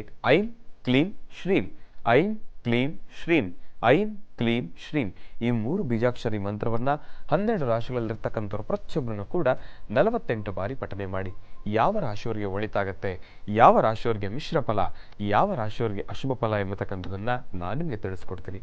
ಓಂ ನಮಃ ಸೂರ್ಯಾಯ ಚಂದ್ರಾಯ ಮಂಗಳಾಯ ಬುಧಾಯ ಚ ಗುರು ಶುಕ್ರ ಶನಿಶ್ಚ ರಾಹವೇ ಕೇತವೇ ನಮಃ. ಓಂ ನಮಃ ಶಿವಾಯ, ಓಂ ನಮಃ ಶಿವಾಯ, ಓಂ ನಮಃ ಶಿವಾಯ, ನಮಃ ಶಿವಾಯ, ಶಿವಾಯ, ನಮಃ ಶಿವಾಯ, ಶಿವಾಯ, ಶಿವಾಯ, ನಮಃ ಶಿವಾಯ. ಬಹಳ ವಿಶೇಷವಾಗಿ ಐಂ ಕ್ಲೀಂ ಶ್ರೀಂ ಈ 3 ಬೀಜಾಕ್ಷರಿ ಮಂತ್ರದಲ್ಲಿ ಮೊದಲು ಬಂದಿರತಕ್ಕಂಥದ್ದು ಶುಭ ಫಲದಲ್ಲಿರತಕ್ಕಂಥದ್ದು. ಆ ಮೊದಲು ಬಂದಿರತಕ್ಕಂಥ ಶುಭ ಫಲದಲ್ಲಿರತಕ್ಕಂಥ ರಾಶಿಗಳವರು ಯಾರು ಅನ್ನೋದನ್ನ ನಾನು ನಿಮಗೆ ತಿಳಿಸ್ಕೊಡ್ತೀನಿ. ಶುಭ ಫಲದಲ್ಲಿರತಕ್ಕಂಥ ರಾಶಿಗಳವರು ಮೇಷರಾಶಿ, ಕರ್ಕಾಟಕ ರಾಶಿ, ತುಲಾ ರಾಶಿ, ಧನುರ್ ರಾಶಿ ಮತ್ತು ಕುಂಭರಾಶಿ. ಮತ್ತೊಮ್ಮೆ ಹೇಳ್ತಾ ಇದ್ದೇನೆ, ಶುಭ ಫಲದಲ್ಲಿರತಕ್ಕಂಥವ್ರು ಮೇಷರಾಶಿ, ಕರ್ಕಾಟಕ ರಾಶಿ, ತುಲಾ ರಾಶಿ, ಧನುರ್ ರಾಶಿ ಮತ್ತು ಕುಂಭರಾಶಿ. ಕುಂಭರಾಶಿಯು ಕೂಡ ಶುಭ ಫಲದಲ್ಲಿರ್ತಕ್ಕಂಥದ್ದಿದೆ. ಶುಭ ಫಲದಲ್ಲಿರ್ತಕ್ಕಂಥ ರಾಶಿಗಳವರು ಇವತ್ತಿನ ದಿವಸ ಶುಭ ಫಲ ಅನ್ನೋದಕ್ಕಿಂತ 12 ರಾಶಿಗಳಲ್ಲಿರ್ತಕ್ಕಂಥವ್ರು ಪ್ರತಿಯೊಬ್ಬರನ್ನು ಕೂಡ ಓಂ ಶಂ ಶನೇಶ್ಚರಾಯ ನಮಃ ಎಂಬತಕ್ಕಂಥ ಮಹಾಮಂತ್ರವನ್ನು ಪಠನೆ ಮಾಡೋದ್ರಿಂದ ನಿಜಕ್ಕೂ ಇನ್ನಷ್ಟು ಸಾಕಷ್ಟು ಹೆಚ್ಚಿನಷ್ಟು ಫಲಾಫಲಗಳನ್ನ ತಾವೆಲ್ಲರೂ ಕೂಡ ತಪ್ಪದೇ ಸಿದ್ಧಿಪಡಿಸ್ಕೊಳ್ತೀರಿ. ಈಗಾಗಲೇ ಹೇಳಿದ್ದೇನೆ, ಶುಭ ಫಲ ಅಂತ ತಾವು ಮಾಡ್ತಕ್ಕಂಥ ಪ್ರತಿಯೊಂದು ಕೆಲಸವನ್ನು ಕೂಡ ಕಾರ್ಯಸಿದ್ಧಿಪಡಿಸ್ಕೊಳ್ತೀರಿ. ಪ್ರಾರಂಭದ ಹಂತದಿಂದ ಹಿಡಿದು ಅಂತ್ಯದವರೆಗೂ ಕೂಡ ಸಾಕಷ್ಟು ಹೆಚ್ಚಿನ ಫಲಾಫಲಗಳನ್ನು ಸಿದ್ಧಿಪಡಿಸ್ಕೊಳ್ತೀರಿ. ಯಾವುದೇ ರೀತಿ ಶತ್ರು ಬಾಧೆಗಳಿರೋದಿಲ್ಲ. ತಾವು ಮಾಡ್ತಕ್ಕಂಥ ಪ್ರತಿಯೊಂದು ಕೆಲಸವನ್ನು ಕೂಡ ತಾವಂದುಕೊಂಡಂತೆ ಎಲ್ಲ ಕೆಲಸವನ್ನು ಕೂಡ ಸುಸೂತ್ರವಾಗಿ ಕಾರ್ಯಸಿದ್ಧಿಯನ್ನು ಮಾಡ್ಕೊಳ್ತೀರಿ. ಪರಮೇಶ್ವರನ ಸಂಪೂರ್ಣ ಕೃಪಾಶೀರ್ವಾದ ಇದೆ. ವಾರದ ಮೊದಲನೇ ದಿನ ಸೋಮೇಶ್ವರ ಸುಂದರೇಶ್ವರ ಪರಮೇಶ್ವರನ ಸಂಪೂರ್ಣವಾಗಿ ಶ್ರದ್ಧಾ ಭಕ್ತಿಯಿಂದ ಪ್ರಾರ್ಥನೆಯನ್ನು ಮಾಡಿ ಸಾಕಷ್ಟು ಹೆಚ್ಚಿನ ಫಲಾಫಲಗಳನ್ನು ತಾವೆಲ್ಲರೂ ಕೂಡ ತಪ್ಪದೇ ಸಿದ್ಧಿಪಡಿಸ್ಕೊಳ್ತೀರಾ. ಒಳ್ಳೆಯದಾಗಲಿ, ಶುಭವಾಗಲಿ. ಇನ್ನು ಮಿಶ್ರ ಫಲದಲ್ಲಿರ್ತಕ್ಕಂಥ ರಾಶಿಗಳವರು ಯಾರು ಅನ್ನೋದನ್ನ ನಾನು ನಿಮಗೆ ತಿಳಿಸ್ಕೊಡ್ತೀನಿ. ಮಿಶ್ರ ಫಲದಲ್ಲಿರ್ತಕ್ಕಂಥ ರಾಶಿಗಳವರು ಸಿಂಹರಾಶಿ, ವೃಶ್ಚಿಕ ರಾಶಿ ಮತ್ತು ಮೀನರಾಶಿ. ಮತ್ತೊಮ್ಮೆ ಹೇಳ್ತಾ ಇದ್ದೇನೆ, ಮಿಶ್ರ ಫಲದಲ್ಲಿರ್ತಕ್ಕಂಥವರು ಸಿಂಹರಾಶಿ, ವೃಶ್ಚಿಕ ರಾಶಿ ಮತ್ತು ಮೀನರಾಶಿ. ಈ ರಾಶಿಗಳಲ್ಲಿರ್ತಕ್ಕಂಥವ್ರಿಗೆ ಇವತ್ತಿನ ಸಹ ತಾವು ಅಂದುಕೊಂಡಿರ್ತಕ್ಕಂಥ ಎಲ್ಲ ಕೆಲಸವನ್ನು ಕೂಡ ಕಾರ್ಯಸಿದ್ಧಿಪಡಿಸ್ಕೊಳ್ತೀರಿ. ಸಾಕಷ್ಟು ಹೆಚ್ಚಿನ ಶ್ರಮ ಇವತ್ತಿನ ದಿವಸ ತಾವು ಮಾಡ್ತಕ್ಕಂಥ ಕೆಲಸದ ಮೇಲೆ ಇರಬೇಕು ಎಂಬತಕ್ಕಂಥದ್ದು ಮನೋಗತ ಪ್ರಶ್ನಾತಂತ್ರದಲ್ಲಿ ಸೂಚನೆ. ಏನಪ್ಪ ಅಂದರೆ, ಇವತ್ತಿನ ದಿವಸ ಪ್ರಾರಂಭದಂತ ಹಿಡಿದು ಅಂತ್ಯದವರೆಗೂ ಕೂಡ ಎಲ್ಲೋ ಒಂದು ಕಡೆ ತಾವು ಪ್ರತಿನಿತ್ಯ ನಡೀತಕ್ಕಂಥ ಕೆಲಸ ಅಲ್ವಾ, ಆರಾಮಾಗಿ ಮಾಡೋಣ ಬಿಡು ಎಂಬತಕ್ಕಂಥ ಚಿಂತನೆಯಿಂದ ಹಾಕ್ತಕ್ಕಂಥ ಶ್ರಮ, ಇರ್ತಕ್ಕಂಥ ಆಸಕ್ತಿಯನ್ನು ಎಲ್ಲೋ ಒಂದು ಕಡೆ ಕಳ್ಕೊಳ್ತಕ್ಕಂಥದ್ದಿರುತ್ತೆ. ಕೆಲಸವನ್ನು ಮಾಡ್ತೀರಾ, ತಾವು ಅಂದುಕೊಂಡಂತೆ ಎಲ್ಲವನ್ನೂ ಪ್ರಾರಂಭ ಮಾಡ್ತೀರಿ, ಆದರೆ ಯಾವುದನ್ನು ಕೂಡ ಅಂತ್ಯ ಮಾಡೋದಿಲ್ಲ. ಮಧ್ಯದಲ್ಲೇ ಕೈ ಬಿಡ್ತೀರಿ, ಈ ಕೆಲಸವನ್ನು ಬಿಡ್ತೀರಿ, ಈ ಕೆಲಸಕ್ಕೆ ಕೈ ಹಾಕ್ತೀರಿ. ಆ ಕೆಲಸವೂ ಕೂಡ ಸಂಪೂರ್ಣ ಆಗೋದಿಲ್ಲ, ಈ ಕಡೆ ಈ ಕೆಲಸವೂ ಕೂಡ ಸಂಪೂರ್ಣ ಆಗೋದಿಲ್ಲ. ಮನೋಗತ ಪ್ರಶ್ನಾತಂತ್ರದ ಮುಖಾಂತರ ಗುಪ್ತ ಮಾರ್ಗದರ್ಶನ ಏನಪ್ಪಾ ಅಂದರೆ, ಒಂದು ಸೂಚನೆ, ಇವತ್ತಿನ ದಿವಸ ತಾವು ಯಾವ ಕೆಲಸವನ್ನು ಮಾಡಬೇಕು ಎಂಬತಕ್ಕಂಥದ್ದು ಪೂರ್ವ ನಿಯೋಜಿತವಾಗಿ ತಾವು ಈಗಾಗಲೇ ಸಿದ್ಧಿಪಡಿಸಿಟ್ಕೊಂಡಿದ್ದೀರೋ ಆ ಒಂದು ಕೆಲಸವನ್ನು, ಹಿಡಿದ ಕೆಲಸವನ್ನು ಚಾಚೂ ಸಪ್ದಿರ ಪ್ರಾರಂಭದ ಹಿಡಿದು ಅಂತ್ಯದವರೆಗೂ ಕೂಡ ಶ್ರದ್ಧಾಭಕ್ತಿಯಿಂದ ಆಸಕ್ತಿಯುಕ್ತರಾಗಿ ತಾವೆಲ್ಲರೂ ಕೂಡ ಬಿಡದಿರ ನಾನು ಕೆಲಸವನ್ನ ಕಾರ್ಯಸಿದ್ಧಿ ಮಾಡ್ಕೊಳ್ಳೇಬೇಕು ಎಂಬತಕ್ಕಂಥ ಮನಸ್ಥಿತಿಯಲ್ಲಿ ತಾವು ಮುಂದೆ ಬಂದಿದ್ದೆ ಆದರೆ ತಾವು ಅಂದುಕೊಂಡಿರ್ತಕ್ಕಂಥ ಎಲ್ಲಾ ಕೆಲಸವನ್ನು ಕೂಡ ಕಾರ್ಯಸಿದ್ಧಿಪಡಿಸ್ಕೊಳ್ತೀರಿ. ಮಿಶ್ರ ಫಲದಲ್ಲಿರ್ತಕ್ಕಂಥವ್ರು ಸೋಮವಾರ ಇವತ್ತಿನ ದಿವಸ ಬಿಲ್ವ ಪತ್ರೆಯನ್ನ ಶಿವನ ಸಾನ್ನಿಧ್ಯಕ್ಕೆ ಕೊಟ್ಟು ಪ್ರಾರ್ಥನೆಯನ್ನು ಮಾಡೋದ್ರಿಂದ ಇನ್ನಷ್ಟು ಸಾಕಷ್ಟು ಹೆಚ್ಚಿನಷ್ಟು ಫಲಾಫಲಗಳನ್ನು ತಾವೆಲ್ಲರೂ ಕೂಡ ಸಿದ್ಧಿಪಡಿಸ್ಕೊಳ್ತೀರಿ. ನಿಮ್ಮ ಮನಸ್ಸು ಕೂಡ ಬದಲಾಗ್ತಕ್ಕಂಥದ್ದಿರುತ್ತೆ. ಹಿಡಿದ ಕಡಸವನ್ನ ಆದಷ್ಟು ಬೇಗ ಕಾರ್ಯಸಿದ್ಧಿ ಮಾಡ್ಕೊಳ್ಳಿಕ್ಕೆ ಪರಮೇಶ್ವರನ ಸಂಪೂರ್ಣ ಕೃಪಾಶೀರ್ವಾದದಿಂದ ನಿಮ್ಮ ಮನಸ್ಸಿನಲ್ಲಿರ್ತಕ್ಕಂಥ ಆಸಕ್ತಿನೂ ಕೂಡ ಜಾಸ್ತಿ ಆಗ್ತಕ್ಕಂಥದ್ದಿರುತ್ತೆ. ತಾವು ಮಾಡ್ತಕ್ಕಂಥ ಕೆಲಸವೂ ಕೂಡ ಕಾರ್ಯಸಿದ್ಧಿ ಆಗ್ತಕ್ಕಂಥದ್ದಿರುತ್ತೆ. ಒಳ್ಳೆದಾಗ್ಲಿ, ಶುಭವಾಗ್ಲಿ. ಇನ್ನು ಅಶುಭ ಫಲದಲ್ಲಿರ್ತಕ್ಕಂಥ ರಾಶಿಗಳವ್ರು ಯಾರು ಅನ್ನೋದನ್ನ ನಾನು ನಿಮಗೆ ತಿಳಿಸ್ಕೊಡ್ತೀನಿ. ಅಶುಭ ಫಲದಲ್ಲಿರ್ತಕ್ಕಂಥವ್ರು ವೃಷಭ ರಾಶಿ, ಮಿಥುನ ರಾಶಿ, ಕನ್ಯಾ ರಾಶಿ ಮತ್ತು ಮಕರ ರಾಶಿ. ಮತ್ತೊಮ್ಮೆ ಹೇಳ್ತಾ ಇದ್ದೇನೆ, ಅಶುಭ ಫಲದಲ್ಲಿರ್ತಕ್ಕಂಥವ್ರು ವೃಷಭ ರಾಶಿ, ಮಿಥುನ ರಾಶಿ, ಕನ್ಯಾ ರಾಶಿ ಮತ್ತು ಮಕರ ರಾಶಿ. ಈ ರಾಶಿಗಳಲ್ಲಿರ್ತಕ್ಕಂಥವ್ರಿಗೆ ಇವತ್ತಿನ ಅಷ್ಟು ಸಮಂಜಸಕರವಾಗಿರ್ತಕ್ಕಂಥದ್ದಲ್ಲ. ಬಹಳ ಜೋಪಾನ ಹಾಕ್ತಕ್ಕಂಥ ಹೆಜ್ಜೆಯಲ್ಲಿ ಎಡುತ್ತಕ್ಕಂಥದ್ದಿರುತ್ತೆ. ಸಾಕಷ್ಟು ಗೊಂದಲದಿಂದ ಸೃಷ್ಟಿಯಾಗಿರ್ತಕ್ಕಂಥ ವಾತಾವರಣ. ಇವತ್ತಿನ ದಿವಸ ತಾವು ಏನೊಂದು ಕೆಲಸ ಮಾಡಬೇಕಾದ್ರೂ ಕೂಡ ಪ್ರಾರಂಭದ ಹಂತದಲ್ಲಿ ಬಹಳ ವೇಗವಾಗಿ ಮುಂದೆ ಹೋಗ್ತೀರಿ. ಅಂತ್ಯದ ಸಮಯದಲ್ಲಿ ಎಲ್ಲೋ ಒಂದು ಕಡೆ ವಿಷಮ ಪರಿಸ್ಥಿತಿಗೆ ತುತ್ತಾಗ್ತಕ್ಕಂಥದ್ದಿರುತ್ತೆ. ಯಾವ ರೀತಿ ಅಂದ್ರೆ, ಕೆಲಸ ಮಾಡ್ಕೊಂಡ್ರೇನು ನಿಮ್ಗೊಂದು ರೀತಿ ಏಟಾಗುತ್ತೆ, ಕೆಲಸ ಮಾಡ್ಕೊಂಡಿಲ್ಲ ಆದ್ರೂ ಒಂದು ರೀತಿ ಏಟಾಗುತ್ತೆ. ಒಂಥರ ಬಿಸಿ ತುಪ್ಪ, ಈ ಕಡೆ ನುಂಗ್ಲಿಕ್ಕೂ ಆಗಲ್ಲ, ಈ ಕಡೆ ಉಗುಳ್ಲಿಕ್ಕೂ ಆಗಲ್ಲ ಎಂಬತಕ್ಕಂಥ ವಿಷಮ ಪರಿಸ್ಥಿತಿಗೆ ಸುತ್ತಾಗ್ತೀರಿ. ಇವತ್ತಿನ ದಿವಸ ಅಶುಭ ಫಲದಲ್ಲಿರ್ತಕ್ಕಂಥವ್ರು ಕೆಂಪು ಅಕ್ಷತೆಯನ್ನು ಸಿದ್ಧಿಪಡಿಸ್ಕೊಂಡು 4 ದಿಕ್ಕಿನಲ್ಲೂ ನಿಂತು ದೃಷ್ಟಿಯನ್ನು ತೆಗೆದು ಭೂಮಿ ಮೇಲೆ ಹಾಕ್ತಕ್ಕಂಥದ್ದು.